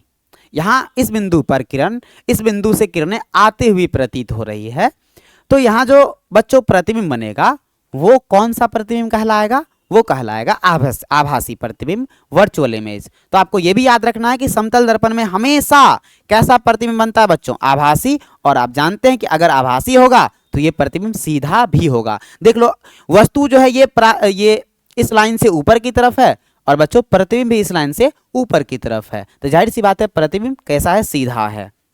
नेक्स्ट, वस्तु दर्पण से जितनी आगे होती है प्रतिबिंब उतना ही पीछे बनता है। मतलब आप ऐसे समझो, वस्तु और दर्पण के बीच की दूरी प्रतिबिंब और दर्पण के बीच की दूरी का मान क्या होगा, आपस में बराबर होगा। आप ऐसे भी कह सकते हो कि वस्तु की दूरी और प्रतिबिंब की दूरी आपस में बराबर होता है। आप ऐसे भी कह सकते हो U बराबर V।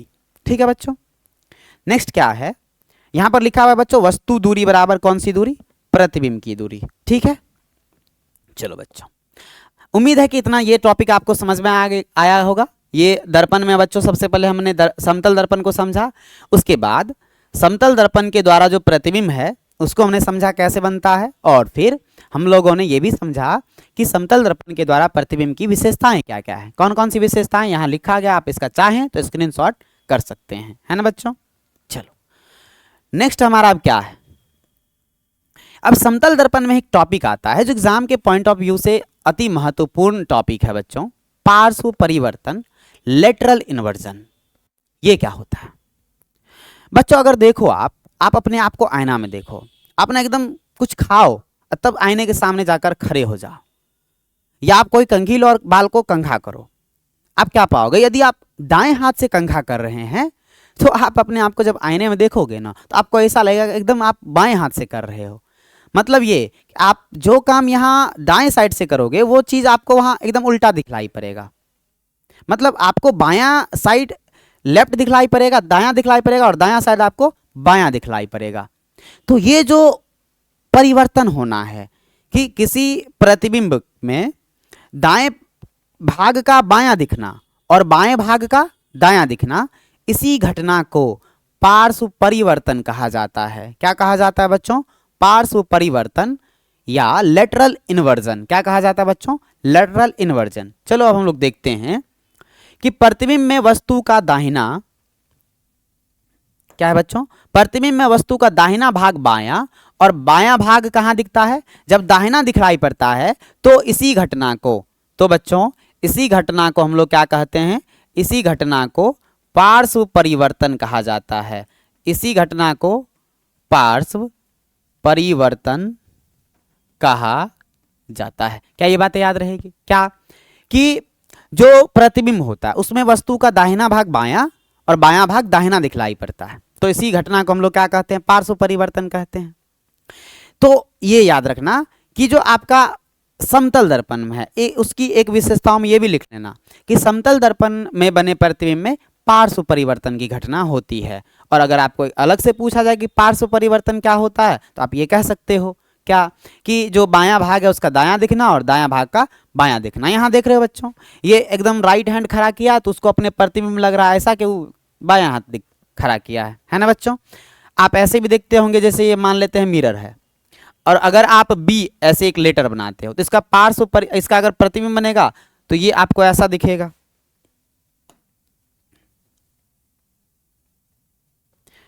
हटाओ इसको। देखो मैंने कहा ये अगर मान लो प्रतिबिंब है और यहां एक लेटर हम लेते हैं बच्चों बी, तो इसका प्रतिबिंब ऐसे दिखेगा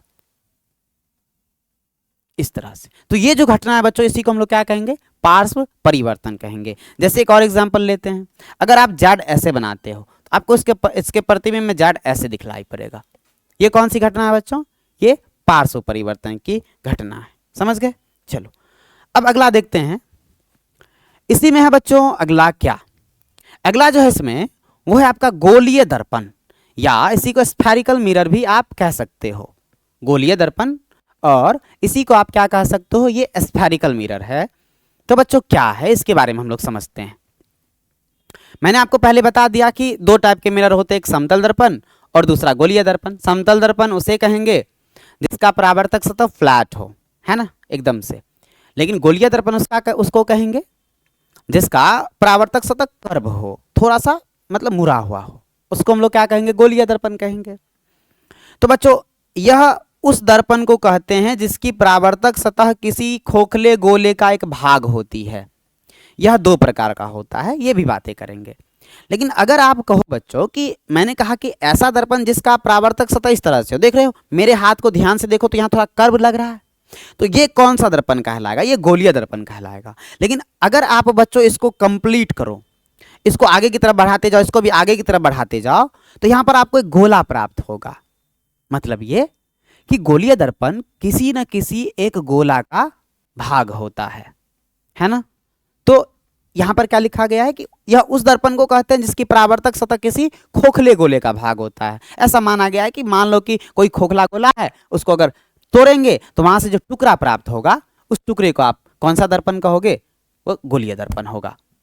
बच्चों यहां देखो, ये मान लो एक गोला है, यहां भी मान लो एक गोला, इसका हमने टुकड़ा किया यहां से, और इसके बाहर वाले भाग को इस तरह से हमने पेंट कर दिया, रंग दिया। तो अगर हम बाहर वाले भाग को रंग दिए तो इसका परावर्तक सतह देख रहे हो अंदर की तरफ धंसा हुआ है। अब इसमें देखो, इसमें यहां से टुकड़ा किया और इसको अंदर से रंग दिए, तो इसमें बाहर वाला इसका देख रहे हो ये परावर्तक सतह है और इसका परावर्तक सतह उठा हुआ, उभरा हुआ है। तो इन दोनों में अंतर आपको लग रहा होगा, इन दोनों में, ये इस टुकड़ा में और इस टुकड़ा में। इस टुकड़ा में क्या है कि परावर्तक सतह अंदर की तरफ धंसा हुआ है, और इसमें बच्चों परावर्तक सतह मतलब बाहर की तरफ क्या है? उभरा हुआ है। इसी आधार पर याद रखना बच्चों, गोलीय दर्पण को दो भाग में डिवाइड किया गया। एक वैसा गोलीय दर्पण जिसका परावर्तक सतह अंदर की तरफ धंसा हुआ हो, उसको बच्चों हम लोग अवतल कहते हैं, अवतल दर्पण कहते हैं, या अंग्रेजी में इसी को कहा जाता है बच्चों कॉनकैव मिरर। क्या कहा जाता है? याद रखना, ये कॉनकैव मिरर। दूसरा वैसा गोलीय दर्पण जिसका परावर्तक सतह बाहर की तरफ उभरा हुआ हो या उठा हुआ हो, उसे हम लोग बच्चों उत्तल कहेंगे। उसे हम लोग क्या कहेंगे? उत्तल। बच्चों यहां से याद रखना बहुत आसान है, उत्तल से याद रखना उठा हुआ। उत्तल से क्या याद रखना है? उठा हुआ। मतलब जिसका परावर्तक सतह बाहर की तरफ उठा हुआ हो या उभरा हुआ हो उसको उत्तल कहेंगे, या अंग्रेजी में इसी को कहा जाता है बच्चों क्या, कॉन्वेक्स। क्या कहा जाता है इसको, कॉन्वेक्स कहा जाता है। क्या ये चीजें याद रहेंगी आपको, बहुत बढ़िया से। चलिए अब बच्चों आगे की तरफ हम लोग बढ़ते हैं।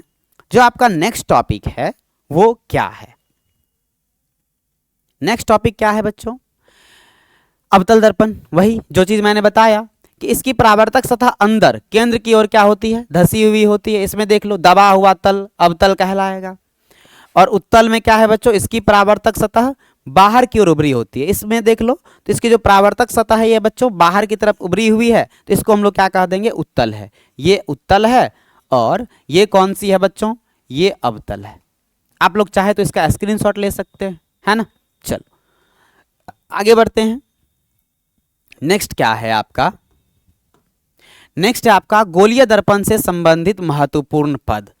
और ये आपको समझना इसलिए जरूरी है कि आगे जब आप दर्पण सूत्र पढ़ोगे तो आपको ये चीजें समझ में आनी चाहिए, है ना। ये एग्जाम में नहीं पूछे जाते हैं, इनमें से भी एक टॉपिक साथ फोकस पूछा जाता है, एग्जाम में बहुत बार पूछा भी है।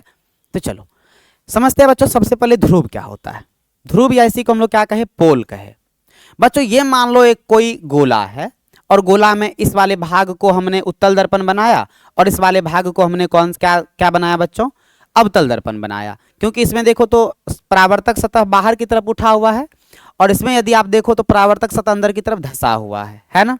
तो चलो ऐसे हम बनाते हैं बच्चों। अक्सर तुम लोग इसमें अगर देख के कंफ्यूज हो रहे हो तो ऐसे समझो, ये जो दर्पण है इसमें देख लो क्या, जो परावर्तक सतह है वो अंदर की तरफ धंसा हुआ है।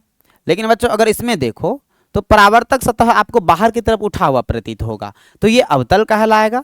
ये क्या कहलाएगा बच्चों, अवतल। और ये आपका क्या कहलाएगा, उत्तल। क्या ये बातें याद रहेगी, हाँ ऑफ कोर्स। चलिए अब देखो इसमें अगर आप ध्यान से देखो तो इसमें बहुत सारी चीजें लिखी गई है बच्चों। यहां पर आप एक बिंदु देख रहे हो, इस बिंदु को मैं यहां बनाता हूं, इस दर्पण में यहां और इस दर्पण में यहां।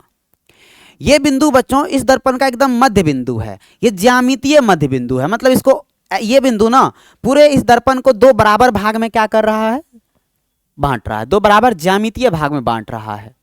तो जो बिंदु एकदम पूरे दर्पण को दो बराबर भागों में बांटे उस बिंदु को हम लोग क्या कहेंगे बच्चों, उसी दर्पण का ध्रुव कहेंगे। क्या कहेंगे बच्चों, उसी दर्पण का ध्रुव। और इसको अंग्रेजी में बोला जाता है पोल। और इसको क्या लिखते हैं हम बच्चों, पी, याद रहेगा ये। और इसमें बच्चों यहां पर देख लो तो ये बिंदु क्या कर रहा है, इस पूरे दर्पण को दो ज्यामितीय बराबर भागों में बांट रहा है। तो ये बिंदु क्या कहलाएगा, दर्पण का ध्रुव कहलाएगा। और इसको हम लोग बच्चों अंग्रेजी में पोल, और इसको पी से हमेशा डिनोट करेंगे। याद रखना बच्चों, पोल को क्या चीज से डिनोट किया जाता है, पी से डिनोट किया जाता है ना।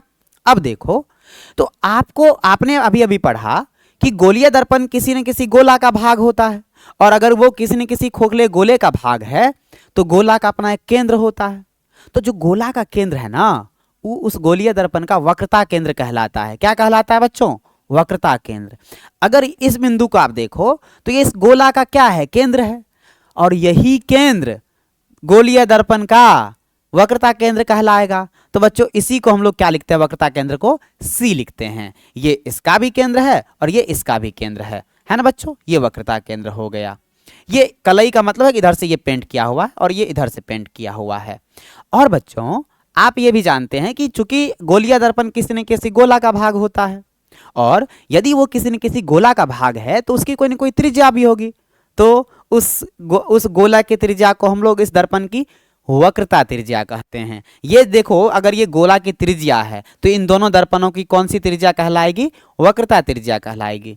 बच्चों ये याद रखना कि ध्रुव को पी से डिनोट करते हैं, वक्रता केंद्र को सी से डिनोट करते हैं, और बच्चों वक्रता त्रिज्या को कैपिटल आर से डिनोट करते हैं। किससे डिनोट करते हैं, कैपिटल आर से।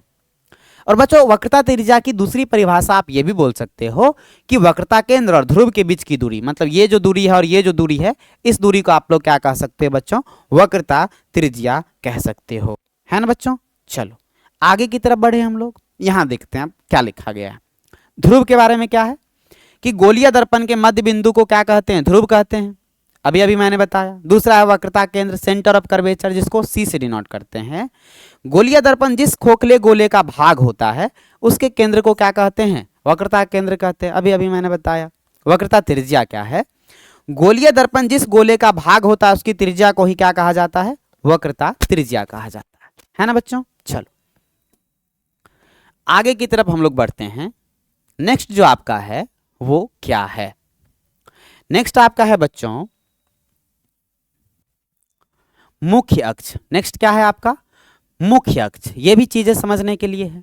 अब मैं पहले यहां समझाता हूं बच्चों। ये लाइन आपको दिख रहा है, ये लाइन वास्तव में कोई आईना में कोई लाइन दिखता है? नहीं दिखता है।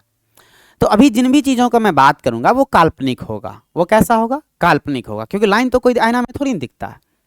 तो बच्चों ये इस लाइन को अगर ध्यान से देखो, ये वाली जो लाइन है ये ध्रुव से भी गुजर रही है और साथ में ये वक्रता केंद्र से भी गुजर रही है। साथ ही इस यहां भी देखो तो ये भी इस वक्रता केंद्र और ध्रुव से गुजर रही है। तो बच्चों ये काल्पनिक रेखा है जो दर्पण के ध्रुव और वक्रता केंद्र से होते हुए गुजरती है। और बच्चों यही रेखा गोलीय दर्पण का प्रधान अक्ष कहलाता है या प्रिंसिपल एक्सिस कहलाता है ना बच्चों। तो क्या है? मुख्य अक्ष। इसी को आप हिंदी में मुख्य अक्ष या प्रधान अक्ष भी कह लो, प्रिंसिपल एक्सिस। दर्पण के ध्रुव और वक्रता केंद्र को मिलाने वाली जो सरल रेखा है, आप इसको काल्पनिक सरल रेखा भी कह सकते हो, है ना। ये एकदम से इंपॉर्टेंट है बच्चों, ये आपको याद रहना चाहिए कि फोकस क्या होता है ना बच्चों। मैंने आपको क्या कहा कि फोकस का डेफिनेशन अक्सर आपके एग्जाम में पूछ लिया जाता है। फोकस क्या होता है? तो चलिए समझने का प्रयास करते हैं बच्चों। यहां हम दो दर्पण बनाते हैं। ये मान लो बच्चों एक दर्पण है ना बच्चों। ये क्या है? एक दर्पण है और ये भी एक दर्पण है। जाहिर सी बात है ये अवतल है। ये कौन सा दर्पण है बच्चों? अवतल। और ये उत्तल दर्पण है। ये कैसा दर्पण है बच्चों? ये उत्तल दर्पण है। ओके, अब देखो अगर बच्चों इसमें बहुत सारी समानांतर किरण पुंज लोगे तो ये परावर्तन के बाद क्या होती है? एक ही बिंदु पर मिलती है। और वो बिंदु कहाँ स्थित होता है बच्चों? वो प्रधान अक्ष पर स्थित होता है। और इसी तरह इसमें भी अगर बच्चों बहुत सारा समानांतर किरण पुंज आपतित करवाओ उत्तल दर्पण में, तो ये परावर्तन के बाद किसी एक ही बिंदु से निकलती हुई प्रतीत होती है। क्या होती है बच्चों? परावर्तन के बाद किसी एक ही बिंदु, और जो बिंदु कहां पर स्थित हो? प्रधान अक्ष पर स्थित हो, से निकलती हुई प्रतीत होती है। तो बच्चों इन्हीं बिंदुओं को फोकस कहा जाता है या आप मुख्य फोकस भी कह सकते हैं। कौन सी बिंदु? तो अवतल दर्पण में अगर बहुत सारी समानांतर किरण पुंज को आपतित करवाओ तो वो परावर्तन के बाद प्रधान अक्ष के जिस बिंदु पर मिलती है उसे ही अवतल दर्पण का फोकस कहेंगे। और उत्तल दर्पण में यदि आप बहुत सारी समानांतर किरण पुंज को आपतित करवाओ तो परावर्तन के बाद वो प्रधान अक्ष के जिस बिंदु से आती हुई प्रतीत होती है उस बिंदु को उत्तल दर्पण का फोकस कहते हैं। तो ये दोनों चीजें आपको बच्चों याद रखना है कि मुख्य अक्ष के समानांतर आती किरणें परावर्तन के बाद जिस बिंदु पर मिलती है अवतल दर्पण में, या मिलती हुई प्रतीत होती है कौन दर्पण में? उत्तल दर्पण में, उसे ही क्या कहा जाता है बच्चों? फोकस कहा जाता है ना। मतलब फोकस क्या है? फोकस एक बिंदु है और वो बिंदु कहां पर स्थित है? कहीं भी। आंसर है नहीं। फोकस एक बिंदु है जो याद रखना प्रधान अक्ष पर ही स्थित होगा। कौन सा बिंदु होगा? क्या वक्रता केंद्र के पास होगा? आंसर है नहीं, वक्रता केंद्र से पहले होगा। और इसी बिंदु पर समानांतर किरण पुंज परावर्तन के बाद या तो मिलती है या तो मिलती हुई प्रतीत होती है ना बच्चों। और याद रखना फोकस को हम लोग अक्सर कैपिटल एफ से डिनोट करते हैं। किससे डिनोट करते हैं बच्चों? कैपिटल एफ से। मैंने इसलिए कैपिटल एफ बोला क्योंकि आगे मैं आपको फोकस दूरी बताऊंगा और फोकस दूरी को स्मॉल एफ से डिनोट करते हैं। तो ये चीजें आपको याद रखना है कि अगर आपके पास फोकस है तो कैपिटल एफ, और अगर कहीं फोकस दूरी है तो स्मॉल एफ। आगे ही दिया गया बच्चों कि ये फोकस दूरी को समझते हैं, है ना। फोकस दूरी जिसको फोकल लेंथ कह लो, इसको प्यारे बच्चों देखो तो आप स्मॉल एफ से डिनोट किया गया है। याद रखना फोकस को कैपिटल एफ और फोकस दूरी को स्मॉल एफ। ये क्या होता है? देखो अगर मैं फोकस कहूं तो फोकस एक बिंदु है, और फोकस दूरी कहूं तो फोकस दूरी क्या है? दूरी का मतलब है लंबाई, किन्हीं भी दो बिंदुओं के बीच का। तो बच्चों फोकस दूरी में लंबाई किसके किसके बीच लिया जाता है? तो याद रखना बच्चों दर्पण का जो ध्रुव है और जो फोकस है उन दोनों के बीच की जो लंबाई है उसे ही हम लोग क्या कहते हैं? फोकस दूरी कहते हैं। क्या याद रहेगा? यहां देखो लिखा हुआ है ध्रुव और फोकस के बीच की दूरी को ही क्या कहा जाता है? फोकस दूरी कहा जाता है। और बच्चों ये बातें आपको याद रखनी है कि फोकस दूरी को स्मॉल एफ से दिखाते हैं। और एक बात और याद रखना था जो मैंने नहीं बताया था, याद है मुझे, कि वक्रता त्रिज्या को बच्चों हम लोग क्या चीज से दिखाते हैं, कैपिटल आर से दिखाते हैं, और फोकस दूरी को क्या चीज से दिखाते हैं, स्मॉल एफ से दिखाते हैं।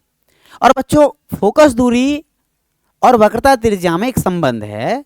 कौन सा संबंध, कि फोकस दूरी याद रखना बच्चों वक्रता त्रिज्या की हमेशा आधी होती है। कैसे होती है, फोकस दूरी वक्रता त्रिज्या की हमेशा आधी होती है। या आप ऐसे कह सकते हो कि वक्रता त्रिज्या फोकस दूरी के 2 गुने के बराबर होता है। किसके बराबर होता है बच्चों, फोकस दूरी के 2 गुने के बराबर होता है। क्या ये चीजें आपको याद रहेगा, यहाँ पर लिखा भी हुआ है कि फोकस दूरी वक्रता त्रिज्या की आधी होती है। कैसी होती है, आधी होती है। बहुत बढ़िया, क्या आप लोगों को समझ में आ गया। चलिए आगे की तरफ हम लोग बढ़ते हैं बच्चों। अब जो आपका नेक्स्ट टॉपिक है वो क्या है, अब देखो, गोलीय दर्पण द्वारा प्रतिबिंब का बनना। अब हम लोग बच्चों इमेज फॉर्मेशन पढ़ रहे हैं, लेकिन किसके द्वारा, स्फेरिकल मिरर के द्वारा। किसके द्वारा पढ़ रहे हैं, स्फेरिकल मिरर के द्वारा इमेज फॉर्मेशन, गोलीय दर्पण के द्वारा प्रतिबिंब का बनना, है ना। तो देखो बच्चों, उत्तल दर्पण से बने प्रतिबिंब, उत्तल दर्पण से बने प्रतिबिंब, उत्तल दर्पण द्वारा किसी भी वस्तु का प्रतिबिंब हमेशा आभासी, सीधा, वस्तु से छोटा ही बनता है। यह प्रतिबिंब हमेशा दर्पण के ध्रुव और फोकस के बीच बनता है। ये चीजें कुछ लिखी गई है जो मैं आपको बाद में समझाऊंगा, लेकिन आपको सबसे पहले याद रखना है कि अगर मैं गोलीय दर्पण की बात करता हूं तो गोलीय दर्पण 2 प्रकार के होते हैं। गोलीय दर्पण कितने प्रकार के होते हैं, 2, अभी कुछ देर पहले हमने पढ़ा। तो उसमें जो उत्तल दर्पण है ना, इसमें केवल 2 स्थिति होता है प्रतिबिंब बनने का। एक, जब वस्तु अनंत पर स्थित हो, और दूसरा जब वस्तु अनंत और दर्पण के बीच कहीं स्थित हो। तो बच्चों यहां हमको उत्तल दर्पण के द्वारा ही प्रतिबिंब का बनना दिखा है। प्रतिबिंब का बनने के बारे में पहले पढ़ना है। तो आपको क्या याद रखना है कि जो उत्तल दर्पण है, उत्तल दर्पण में कहां कहां प्रतिबिंब बनता है। तो देखो, ये मान लो बच्चों उत्तल दर्पण है, मैं पहले बेसिक समझा देता हूं इसका। ये मान लो बच्चों क्या है, पोल है, और ये मान लेते हैं इसका फोकस है। किसका फोकस है बच्चों, तो ये मान लेते हैं फोकस है उत्तल दर्पण का। तो इसमें केवल याद रखना कितने स्थिति होते हैं, 2 स्थिति होते हैं। पहला कि अगर वस्तु अनंत पर स्थित हो, मतलब बहुत ज्यादा दूर स्थित हो, तो याद रखना कि वहां से आने वाली प्रकाश की किरणें प्रधान अक्ष के समांतर होगी। तो वो चूंकि इस बिंदु पर मिलती हुई प्रतीत होगी, इस बिंदु पर क्या होगी बच्चों, मिलती हुई प्रतीत होगी। तो इस बिंदु पर उसका क्या बनेगा, प्रतिबिंब बनेगा। लेकिन बच्चों अगर वो वस्तु अनंत और दर्पण के बीच कहीं हो, तो उसका बच्चों प्रतिबिंब फोकस और पोल के बीच ही, इसी मतलब ये पोल और ये फोकस, इन्हीं दोनों के बीच किसी बिंदु पर बनता हुआ प्रतीत होता है। और दूसरी चीज, एक बात ध्यान देना, उत्तल दर्पण में जो बना प्रतिबिंब है यह हमेशा दर्पण के पीछे बनता है। तीसरा चीज कि उत्तल दर्पण में जो बना प्रतिबिंब है यह हमेशा वस्तु के सापेक्ष सीधा बनता है। तीसरा कि उत्तल दर्पण में बने प्रतिबिंब का आकार वस्तु की तुलना में हमेशा छोटा होता है। ये बातें पूछा जाता है एग्जाम में, तो आपको याद रखना है क्या, कि उत्तल दर्पण में जो बना प्रतिबिंब है इनका आकार वस्तु के आकार की तुलना में छोटा होता है, यह हमेशा सीधा बनता है, और यह हमेशा दर्पण के पीछे बनता है और आभासी भी होता है। तो बच्चों वही चीज यहां लिखा गया है ना। अब यहां क्या है, ये चार्ट दिया गया बच्चों, प्रतिबिंब की स्थिति, आकार, प्रकृति। बच्चों ये दिया गया है आपको अवतल दर्पण का। ये किसका दिया गया है, अवतल दर्पण का दिया गया है। ये चार्ट बच्चों आप इसका स्क्रीनशॉट ले सकते हैं, ये अवतल दर्पण का है। उससे पहले आप इस चार्ट को स्टडी करो, मैं आपको कुछ चीजें बताता हूं जो आपको इन चीजों को याद रखने में ज्यादा मदद करेगा। कौन सी चीजें, कि बच्चों आप अगर इस चार्ट को पहले स्टडी करो ध्यान से, तो जब वस्तु कहां हो, या उल्टा पढ़ते हैं, जब वस्तु कहां हो बच्चों, अनंत पर हो, जब वस्तु कहां हो, अनंत पर हो, तो आप एक बात देखो कि इसका प्रतिबिंब कहां बनता है। ये देखो वस्तु की स्थिति इस यहां पर लिखा गया है, यहां पर ये प्रतिबिंब की स्थिति है, ये उसका आकार है, ये उसकी प्रकृति है ना बच्चों। अगर आप ध्यान से देखो तो वस्तु की स्थिति, अगर बच्चों वस्तु अनंत पर हो, वस्तु कहां हो, अगर अनंत पर हो तो देखो उसका प्रतिबिंब कहाँ बनता है, फोकस पर, और उसका आकार एकदम बहुत छोटा बिंदु जैसा होता है, इत्तू सा होता है। ठीक है, अब हम क्या कर रहे हैं, धीरे धीरे वस्तु को दर्पण के करीब ला रहे हैं। धीरे धीरे क्या कर रहे हैं बच्चों, वस्तु को दर्पण के करीब ला रहे हैं। जैसे देख लो ये आपका अवतल दर्पण है, ये क्या है बच्चों, आपका अवतल दर्पण है। और ये मान लो अनंत पर जब होता है तो ये फोकस है, और ये मान लो बच्चों पोल है। तो जब अनंत पर वस्तु होता है तो उसका प्रतिबिंब कहाँ बनेगा, तो उसका प्रतिबिंब बच्चों आपको बनता हुआ दिखलाई पड़ता है फोकस पर, इस बिंदु पर, अनंत पर स्थित वस्तु का। अब देखो कि वस्तु को थोड़ा करीब लाए, ये मान लो इसकी वक्रता केंद्र है, वस्तु को यहां रखे, ये वस्तु है O फॉर ऑब्जेक्ट। मतलब पहले वस्तु दूर था, अब धीरे धीरे दर्पण के करीब आया। तो अब देखो इसका जो प्रतिबिंब है वो अब बनेगा फोकस और इस वक्रता केंद्र के बीच में कहीं पर।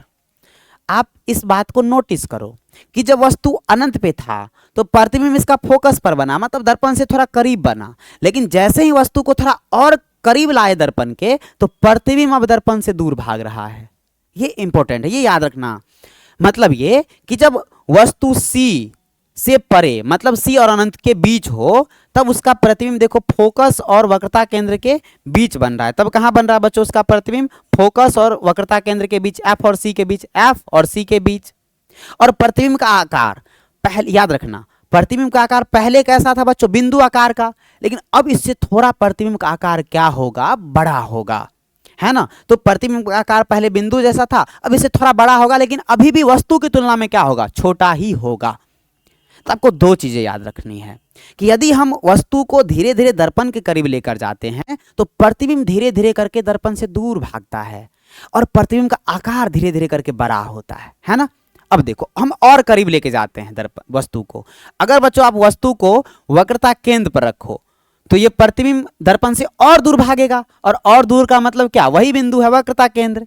तो बच्चों देखो जब वस्तु C पर होता है तो प्रतिबिंब भी कहां पर बनता है, C पर। मतलब अगर वस्तु यहां तो प्रतिबिंब भी यहां, और वस्तु को और करीब लेके गए हो तो प्रतिबिंब और दूर भागा है, और प्रतिबिंब का आकार भी पहले की तुलना में थोड़ा बड़ा होगा। इससे पहले तो थोड़ा छोटा था वस्तु से, लेकिन अब अगर और बड़ा होगा तो इस बार प्रतिबिंब का आकार वस्तु के आकार के बराबर हो जाएगा। और बच्चों यहां पर देखो लिखा हुआ है कि वस्तु के बराबर, है ना। अब देखो अब वस्तु को और करीब लेके जाओ। और करीब कहने का अर्थ है बच्चों कि अब हम वस्तु को C और F के बीच ले गए, मतलब ये जो वक्रता केंद्र है और ये जो फोकस है इन दोनों के बीच रखे। तो पहला चीज आपको पता है कि प्रतिबिंब और दूर भागेगा, और दूर का मतलब पहले C पर बन रहा था, अब C और इसके बाद इधर, और प्रतिबिंब का आकार भी पहले की तुलना में बड़ा होगा। तो इस बार प्रतिबिंब का आकार वस्तु से क्या होगा, बड़ा होगा, क्योंकि पिछले केस में बराबर था। तो इस बार देखो प्रतिबिंब का आकार बड़ा और प्रतिबिंब बन रहा है C से परे। C से परे का मतलब C के बाद, आप C और अनंत के बीच भी कह सकते हो, है ना बच्चों। अच्छा एक चीज जो हम नहीं बता रहे हैं वो ये कि अभी देखो ये सारी जो प्रतिबिंब बन रही है वो उसी तरफ बन रही है जिस तरफ वस्तु है। तो इन केस में एक बात हमेशा याद रखना, सब में वास्तविक प्रतिबिंब बनेगा, और यदि वास्तविक बनेगा तो वो प्रतिबिंब कैसा होगा बच्चों, उल्टा होगा। कैसा होगा, वास्तविक और उल्टा। अब बच्चों देखो अगर आप फोकस पर देखो, अब वस्तु को और करीब लेके जाओ, पहले था C और F के बीच में, अब अगर और करीब लेकर जाओगे तो ये हो जाएगा फोकस पर। कहां हो जाएगा बच्चों, फोकस पर। और जब फोकस पर होगा तो प्रतिबिंब और दूर भागेगा, और दूर का मतलब कहां पर, एकदम अनंत पर। कहां पर बच्चों, एकदम अनंत पर। तो अनंत पर जब जाएगा, कहां कब अनंत पर प्रतिबिंब बनेगा, जब वस्तु कहां पर हो, फोकस पर हो, तो उसकी प्रतिबिंब अनंत पर बनता है, और आकार क्या होता है बच्चों, बहुत ही बड़ा होता है। प्रतिबिंब का आकार क्या होता है, बहुत ही बड़ा होता है। और अभी भी जो प्रतिबिंब है बच्चों वो वास्तविक और उल्टा होता है ना। चलो अब देखो भाई, अब जो सबसे महत्वपूर्ण आपका इसमें स्थिति है वो क्या है कि जब प्रतिबिंब को कहां रखा गया है, ध्रुव और फोकस के बीच रखा गया है। ये मान लो बच्चों आपका प्रतिबिंब है, अवतल दर्पण है, सॉरी, और ये इसका पोल है, सॉरी, ये आपका फोकस है और ये आपका पोल है।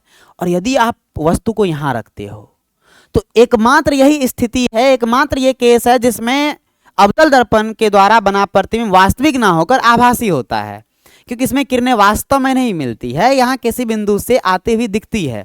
तो इस केस में बच्चों जो प्रतिबिंब है वो दर्पण के पीछे बनता है किसी बिंदु पर, और दर्पण के पीछे बनता है तो जाहिर सी बात है, आप लोगों ने पढ़ा है कि यदि कोई प्रतिबिंब दर्पण के पीछे बनता है तो वो आभासी और सीधा होता है। तो ये बातें आपको याद रखना है कि जब वस्तु ध्रुव तथा फोकस के बीच हो तो उसकी प्रतिबिंब कहाँ बनती है? दर्पण के पीछे बनती है। आकार तो एकदम बड़ा होगा, बहुत बड़ा, और इसकी प्रकृति एकमात्र है जो आभासी और सीधा होगा। तो बच्चों के ये अवतल दर्पण के द्वारा जो बना प्रतिबिंब की स्थिति वगैरह सब है, क्या ये समझ में आया? उम्मीद है कि आपको ये समझ में आया होगा, है ना बच्चों। अब देखो बच्चों, दर्पण सूत्र हम लोग पढ़ेंगे और दर्पण सूत्र के बाद हम लोग आवर्धन पढ़ेंगे और फिर हम उससे पहले हम कुछ साइन कन्वेंशन पढ़ते हैं, चिन्ह परिपाटी पढ़ते हैं। चिन्ह परिपाटी का मतलब है जो हम लोग प्रथाएं लेकर आ रहे हैं, जब भी कैलकुलेशन करने की बारी आती है तो इन्हीं मतलब चीज़ों को हम लोग यूज़ करते हैं दूरी को मापने में। तो ये एक प्रथा है कि हम लोग वैसे तो कर भी कैसे सकते हैं, लेकिन मतलब अपने मन से कैसे भी कर सकते हैं, लेकिन चूंकि ये पहले से चली आ रही प्रथाएं हैं तो इसीलिए इसको हमको मानना अति आवश्यक है ना बच्चों। चलो, चिन्ह परिपाटी में पहला चीज याद रखना, सभी दूरियों को दर्पण के ध्रुव से मापी जाती है। मतलब ये बच्चों कि अगर ये मैं दर्पण कहूं, अगर ये गोलीय दर्पण है और ये इसका ध्रुव है, तो चाहे वस्तु जैसे यहाँ रखा गया है और यहाँ की दूरी को मापना हो तो यहाँ से आप इधर ऐसे मापोगे, और अगर कोई बच्चों प्रतिबिंब यहाँ बन रहा है और इसकी दूरी को मापना हो तो आप ऐसे जाओगे। क्या ये बातें याद रहेगा? याद रखना ही है। पहला चीज क्या याद रखना है बच्चों आपको कि सभी दूरियां दर्पण के ध्रुव से मापी जाती है। दूसरा, आपतित प्रकाश की दिशा में मापी गई दूरियां धनात्मक, है ना, और विपरीत दिशा में बच्चों मापी गई दूरियां क्या होती है? ऋणात्मक होती है। मैंने क्या कहा, ध्यान से सुनना कि बच्चों अगर मान लो यहां वस्तु है और इनसे अगर मान लो कोई प्रकाश की किरण निकल रही है, दर्पण की तरफ जा रही है, तो ये इस दिशा में जाएगी। तो बच्चों ये जो दिशा है ये आपतित किरण की दिशा है। ये कौन सी दिशा है बच्चों? ये आपतित किरण की दिशा है। ये आपतित किरण की दिशा है, ध्यान देना। मतलब इधर या इधर भी जाएंगे तो ये किसकी दिशा है बच्चों? आपतित किरण की दिशा है। और अगर मैं इसके विपरीत इधर कहूं तो ये वाली जो दिशा है बच्चों ये आपतित किरण की विपरीत दिशा है। आपतित किरण की कौन सी दिशा है बच्चों? विपरीत दिशा है। तो अब देखो, अगर आप बच्चों ध्रुव से इधर दूरी मापते हो कोई भी, तो उस दूरी को हमेशा हम लोग मतलब विपरीत दिशा में माप रहे हैं तो हमेशा याद रखना क्या लेते हैं? निगेटिव लेते हैं। और बच्चों ध्रुव से अगर पीछे के इधर राइट साइड तरफ कोई भी दूरी अगर मापोगे तो याद रखना बच्चों उसको क्या लेना है? पॉजिटिव लेना है। आप एकदम वो निर्देशांक ज्यामिति वाला चीज भी याद रख सकते हैं जो 10वां क्लास में अपने मैथमेटिक्स में पढ़ा है कि निर्देशांक ज्यामिति में जैसे मूल बिंदु से अगर दाएं तरफ कोई भी चीज मापते हैं तो प्लस में, और बाएं तरफ कोई भी चीज मापते हैं तो बच्चों वो किस में लेते हैं? माइनस में। ऊपर की तरफ मापते हैं तो पॉजिटिव और नीचे की तरफ मापते हैं तो निगेटिव। वही चीज यहां भी आप याद रख सकते हैं याद रखने के लिए, लेकिन ये आपको ये याद रखना है कि क्यों लेते हैं। तो आपको रूल ये है कि आपतित किरण की यदि दिशा में कोई भी दूरी मापोगे तो पॉजिटिव, और आपतित किरण के विपरीत दिशा में कोई भी दूरी मापोगे तो निगेटिव लेते हैं। क्या ये चीजें आपको याद रहेगी बच्चों? बहुत बढ़िया। नेक्स्ट आपका क्या है, यहां पर लिखा गया अतः दर्पण के सामने रखी वस्तु की दूरी यू हमेशा ऋणात्मक होती है। ये चीज मैंने बता दिया। मुख्य अक्ष के ऊपर की ऊंचाई धनात्मक, वो मुख्य अक्ष से अगर बच्चों इधर जाते हो तो पॉजिटिव और नीचे की तरफ आते हो तो निगेटिव। ये बातें भी यहां लिखी गई है। अवतल दर्पण की फोकस दूरी ऋणात्मक होती। अब बच्चों देखो मैंने क्या कहा, ये आप मान लो अवतल दर्पण है और ये मान लो आपका क्या है? उत्तल दर्पण है। तो अवतल दर्पण का फोकस बच्चों इधर आएगा तो फोकस दूरी ये होगी, और ये दूरी जो है बच्चों ये आपतित किरण की विपरीत दिशा हुई तो ये माइनस में आएगा। लेकिन अगर उत्तल दर्पण की मैं बात करूं तो ये इसका फोकस हुआ और इसकी दूरी को इधर मेजर करेंगे तो इधर वाला दूरी क्या चीज में होगा बच्चों? प्लस में। तो ये चीजें याद रखने वाली है कि अवतल दर्पण की फोकस दूरी ऋणात्मक और उत्तल दर्पण की फोकस दूरी धनात्मक होती है। क्या ये चीजें याद रहेगा बच्चों? अवतल दर्पण की फोकस दूरी ऋणात्मक और उत्तल दर्पण की फोकस दूरी धनात्मक होती है ना। चलो अब अगला देखते हैं हम लोग। अगला क्या है, यहां बच्चों ये सारी चीजें डायग्राम में समझाई गई है कि ये जो है बच्चों मूल बिंदु से अगर दाएं की तरफ दूरियां जाओगे तो पॉजिटिव क्या होगा बच्चों? ये पॉजिटिव होगा, है ना। और अगर एक मिनट,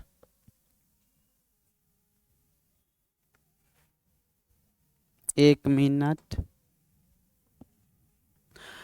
मिनट रुक जाइए, हम कुछ मिस तो नहीं किए?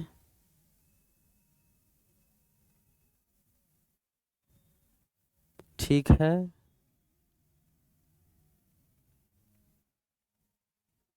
सब टॉपिक पढ़ा दिए बच्चों। ये सब हम आपको बता दिए, ये भी बता दिए, ये भी बता दिए, ये क्या है फोकस दूरी, ये भी बता दिए। अच्छा ये भी अभी अभी बताए, इसके बाद ये बता दिया अभी। और बच्चों ये हम बता रहे थे, देखो आपतित प्रकाश की दिशा, ये आपतित प्रकाश की दिशा है, ये आपतित प्रकाश की विपरीत दिशा है। ये क्या है बच्चों, आपतित प्रकाश की विपरीत दिशा। एक मिनट फिर जा रहा है क्या, चलो ठीक, ये आपतित की प्रकाश की दिशा है। और ये जो है बच्चों, ये अगर इधर आएंगे तो ये आपतित किरण की विपरीत दिशा होगी। बच्चों मूल बिंदु से अगर इधर जाओगे तो ऋणात्मक, आपको ये याद रखना, मूल बिंदु से दाईं तरफ जाओगे तो धनात्मक, ऊपर जाओगे तो पॉजिटिव, नीचे जाओगे तो नेगेटिव। क्या इतना बातें याद रहेगा, बहुत बढ़िया। चलो आगे की तरफ हम लोग बढ़ते हैं। अगला क्या है, अगला है बच्चों दर्पण सूत्र। अगला क्या है, दर्पण सूत्र। दर्पण सूत्र बच्चों, दर्पण में तीन चीजें होती है। कितनी चीजें होती है, तीन चीजें जो आपको समझना है। क्या क्या, तो ध्यान से सुनो। जैसे देख लो बच्चों, ये कोई दर्पण है, इसमें ये मान लेते हैं बच्चों वस्तु है, और यहां इसका क्या बन रहा है, प्रतिबिंब बन रहा है। ओके, ये ऑब्जेक्ट है, ये इमेज है, और यहां इसका बच्चों मान लेते हैं कहीं पर ये फोकस है। तो अब देखो, वस्तु का दर्पण से कुछ ना कुछ दूरी होगा कि नहीं होगा। तो वस्तु का जो दर्पण से दूरी होती है उसको u बोलते हैं, आप वस्तु की दूरी भी कह सकते हैं। और अगर ये फोकस है तो बच्चों जाहिर सी बात है इसकी फोकस दूरी होगी, जिसको हम लोग स्मॉल f बोलते हैं। और जहां पर प्रतिबिंब बन रहा है तो प्रतिबिंब का दर्पण से दूरी को बच्चों प्रतिबिंब की दूरी कहते हैं, जिसको हम लोग v से डिनोट करते हैं। किससे डिनोट करते हैं बच्चों, v से। तो दर्पण सूत्र ना इन्हीं तीनों में संबंध बताता है। किन तीनों में संबंध बताता है, वस्तु की दूरी, प्रतिबिंब की दूरी और दर्पण की फोकस दूरी। तो ऐसा सूत्र जो दर्पण के फोकस दूरी, वस्तु दूरी और प्रतिबिंब की दूरी में संबंध बताता हो, उसे ही हम लोग क्या कहेंगे, दर्पण सूत्र, या बच्चों इसी को मिरर फॉर्मूला कहा जाता है। बच्चों आपके जानकारी के लिए मैं बता दूं कि मिरर फॉर्मूला आपको 5 नंबर में लॉन्ग क्वेश्चन में पूछा जाता है। तो इसका मैं एक अलग से 5 मिनट का वीडियो इसी चैनल पर डाल दूंगा, आप लोग इसका सॉल्यूशन जरूर कर लेना, है ना बच्चों। आज चूंकि मैं चाहता हूं कि जितने मैक्सिमम से मैक्सिमम टॉपिक है इस वीडियो में आ जाए, तो इसीलिए मैं यहां पर इसका सॉल्यूशन पूरा नहीं करवाऊंगा, नहीं तो बहुत टाइम लग जाएगा बच्चों। उसका मैं अलग से एक छोटा सा वीडियो डाल दूंगा, वहां आप लोग देख लोगे। जितना भी प्रूफ करने वाली चीजें हैं उसका एक एक वीडियो मैं डाल दूंगा, है ना बच्चों। चलो, तो दर्पण सूत्र क्या है कि यह वस्तु दूरी u, प्रतिबिंब की दूरी v और फोकस दूरी f के बीच संबंध है। और बच्चों ये क्या होता है बच्चों, 1/v प्लस 1/u बराबर 1/ कितना बच्चों, f, जहां भी प्रतिबिंब की दूरी, u वस्तु की दूरी और f क्या है बच्चों, फोकस दूरी है। क्या ये बातें याद रहेगा। चलो अगला क्या है भाई साहब, अगला अब देखो आवर्धन। आवर्धन भी आपके एग्जाम के लिए अति महत्वपूर्ण है। आवर्धन भी क्या है बच्चों, आपके एग्जाम के लिए अति महत्वपूर्ण है। देखो अगर मैं ऐसे समझाऊं, समझाने के लिए, तो आवर्धन एक पद है, आवर्धन एक टर्म है जो हमको यह बताता है कि किसी प्रतिबिंब का आकार वस्तु की तुलना में कितना गुना है। और अगर कितना गुना है ये निकालना है तो हमको इसके लिए अनुपात लेना पड़ेगा। मैथमेटिक्स में जो अनुपात पढ़े हैं आप, जिसमें प्रतिबिंब की ऊंचाई को ऊपर में रखा जाता है और बच्चों वस्तु की ऊंचाई को नीचे में रखा जाता है। इसलिए इसका परिभाषा क्या है कि प्रतिबिंब की ऊंचाई, जिसको हम लोग बच्चों h डैश या अक्सर हम hi लिखेंगे, और बच्चों वस्तु की ऊंचाई जिसको आप h या ho कह सकते हो, के अनुपात को ही क्या कहा जाता है, आवर्धन कहा जाता है। और बच्चों आवर्धन को हम लोग क्या चीज से डिनोट करते हैं, स्मॉल m से। और यह बताता है कि प्रतिबिंब वस्तु की तुलना में कितना गुना बड़ा या कितना गुना छोटा है। मैंने कहा कि आवर्धन क्या है, तो आवर्धन एक पद है, आवर्धन एक ऐसा पद है, एक ऐसा टर्म है जो आपको यह बताता है कि प्रतिबिंब का आकार वस्तु के आकार की तुलना में कितना गुना बड़ा या कितना गुना छोटा है ना बच्चों। तो चलो इसका फॉर्मूला क्या होगा, जाहिर सी बात, आवर्धन बराबर प्रतिबिंब की ऊंचाई बटे वस्तु की ऊंचाई, मतलब h डैश बटे में कितना बच्चों, h। या इसका एक और संबंध होता है बच्चों, -v/u। इस संबंध को भी प्रूफ करने पूछा जाता है। तो मैंने कहा कि जितने भी बच्चों प्रूफ करने वाली चीजें हैं उनको मैं छोटे छोटे वीडियो बनाकर एक एक वीडियो में डाल दूंगा, आप लोग उस वीडियो को जरूर देखना। बच्चों यहां पर मैंने लिखा m बराबर, मैं एक साथ लिखता हूं, m बराबर h डैश बटे h या -v/u। ये क्या है बच्चों, ये दो फॉर्मूला आपको याद रखना है। ये वाला जो मैंने फॉर्मूला लिखा है -v/u, जिसमें v याद रखना बच्चों प्रतिबिंब की दूरी है, और u जो है ना ये वस्तु की दूरी है। v क्या है बच्चों, प्रतिबिंब की दूरी है, और u क्या है, वस्तु की दूरी है। क्या ये बातें याद रहेगा? बहुत बढ़िया है ना बच्चों। तो चलो आगे बढ़े, हम लोग आगे बढ़े आगे, और बचा हुआ टॉपिक्स देखो। आवर्धन के चिन्ह का मतलब, अच्छा हाँ, एक चीज जो आपको याद रखना है, जो अक्सर आपके एग्जाम में काम आने वाले हैं, m बच्चों, या तो m आपका पॉजिटिव में आएगा, या तो m आपका क्या चीज में आएगा बच्चों, निगेटिव में आएगा। तो देखो अगर m पॉजिटिव में आए तो जाहिर सी बात है, इसका मतलब यह समझना कि प्रतिबिंब सीधा बन रहा है, और आप जानते हैं कि यदि सीधा हो तो वो आभासी होगा। और अगर बच्चों m का वैल्यू निगेटिव में आए तो याद रखना प्रतिबिंब उल्टा बन रहा है, और प्रतिबिंब उल्टा तब बनता है जब वो वास्तविक होता है।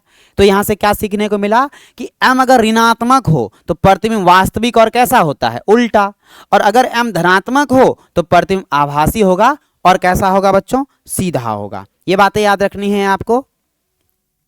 चलो आगे क्या है बच्चों, आपको ये चीजें कुछ दी गई है जो आपको याद रखना है। क्या, प्रकाश ऊर्जा का वह रूप है, प्रकाश ऊर्जा का वह रूप है जिसकी सहायता से हम वस्तुओं को क्या करते हैं, देखते हैं। प्रकाश बहुत अति महत्वपूर्ण चीज की सरल रेखा में चलता प्रतीत होता है। प्रकाश के परावर्तन के कितने नियम है बच्चों, दो नियम है। पहला नियम, आपतित किरण, परावर्तित किरण और अभिलंब तीनों एक ही तल में होते हैं। दूसरा, आपतन कोण परावर्तन कोण के बराबर होता है, मतलब बच्चों एंगल I बराबर एंगल R। ये सारी चीजें हमने पढ़ लिया है, हम इसको रिकैप करवा रहे हैं। प्रतिबिंब दो प्रकार के होते हैं बच्चों, वास्तविक प्रतिबिंब, आभासी प्रतिबिंब। उसके बाद है वास्तविक प्रतिबिंब हमेशा उल्टा होता है, और इसे पर्दे पर प्राप्त नहीं किया जा सकता है, पर्दे पर प्राप्त किया जा सकता है ना। आभासी प्रतिबिंब हमेशा सीधा होता है, और इसे पर्दे पर प्राप्त नहीं किया जा सकता है। चलो बच्चों जल्दी जल्दी से आगे की तरफ देखते हैं। आगे आपका क्या है, गोलीय दर्पण दो प्रकार के होते हैं। गोलीय दर्पण कितने प्रकार के होते हैं बच्चों, आप लोग चाहे तो इसका स्क्रीनशॉट ले लीजिए। गोलीय दर्पण दो प्रकार के होते हैं, अवतल, उत्तल। गोलीय दर्पण की फोकस दूरी उसकी वक्रता त्रिज्या की आधी होती है। रिलेशन भी आपको याद रखना, F बराबर R/2। नेक्स्ट है अवतल दर्पण, वास्तविक और आभासी दोनों प्रकार के प्रतिबिंब बनाता है ना। हाँ, ये चीजें आपको एक साथ यहां मिल गया। क्या कि अवतल दर्पण में आपने देखा था कि वास्तविक भी प्रतिबिंब बनता है और आभासी भी प्रतिबिंब बनता है। आभासी केवल एक स्थिति में बनता है, कब, जब वस्तु को ध्रुव और फोकस के बीच रखा जाता है ना बच्चों। चलो नेक्स्ट आपका क्या है कि अवतल दर्पण वास्तविक और आभासी दोनों प्रकार के प्रतिबिंब बनाता है, ये तो मैंने बता ही दिया। लेकिन उत्तल दर्पण में हमेशा कैसा प्रतिबिंब बनता है, आभासी। निर्देशांक चिन्ह परिपाटी के अनुसार अवतल दर्पण की फोकस दूरी ऋणात्मक और उत्तल दर्पण की फोकस दूरी याद रखना बच्चों कैसा होता है, धनात्मक होता है। आवर्धन का ऋणात्मक मान वास्तविक प्रतिबिंब और धनात्मक मान क्या बताता है बच्चों, आभासी प्रतिबिंब के बारे में बताता है ना। चलो आगे की तरफ हम लोग बढ़ते हैं। नेक्स्ट आपका क्या है, ये कुछ इंपॉर्टेंट फॉर्मूलाज है जो आपको याद रखने हैं। पहला कि F बराबर R/2 होता है, मतलब F फोकस दूरी, R वक्रता त्रिज्या है ना, और ये दर्पण सूत्र कहलाता है 1/v + 1/u बराबर 1/f। बच्चों जहां v जो है ये प्रतिबिंब की दूरी, u वस्तु की दूरी, और स्मॉल f जो है बच्चों इसको हम लोग फोकस दूरी कहते हैं। m बच्चों आवर्धन है, m बराबर h' और एक m बराबर -v/u भी याद रखना है, जहां v प्रतिबिंब की दूरी और u वस्तु की दूरी है। क्या ये चीजें याद रहेगा बच्चों, बहुत बढ़िया। अगर बच्चों ये आपको ये चीजें याद रहेगा तो अगला देखते हैं क्या है। अब कुछ प्रश्नावली है, इसको भी अभी कर लें। सर कितना टाइम हो गया, तो बच्चों इस वीडियो में इतना ही रखते हैं, क्योंकि बहुत ज़्यादा आज मैंने बहुत ज़्यादा देर लेक्चर ले लिया। तो जो अगला चीज़ है वो हम नेक्स्ट वीडियो में कंटिन्यू करेंगे। तो बच्चों यदि आपको ये वीडियो पसंद आया होगा तो अपने दोस्तों को जरूर भेजें, उनको भी ये वीडियो देखने के लिए जरूर कहें, और यदि आप इस चैनल पर नए हैं तो सब्सक्राइब जरूर करें। अलविदा।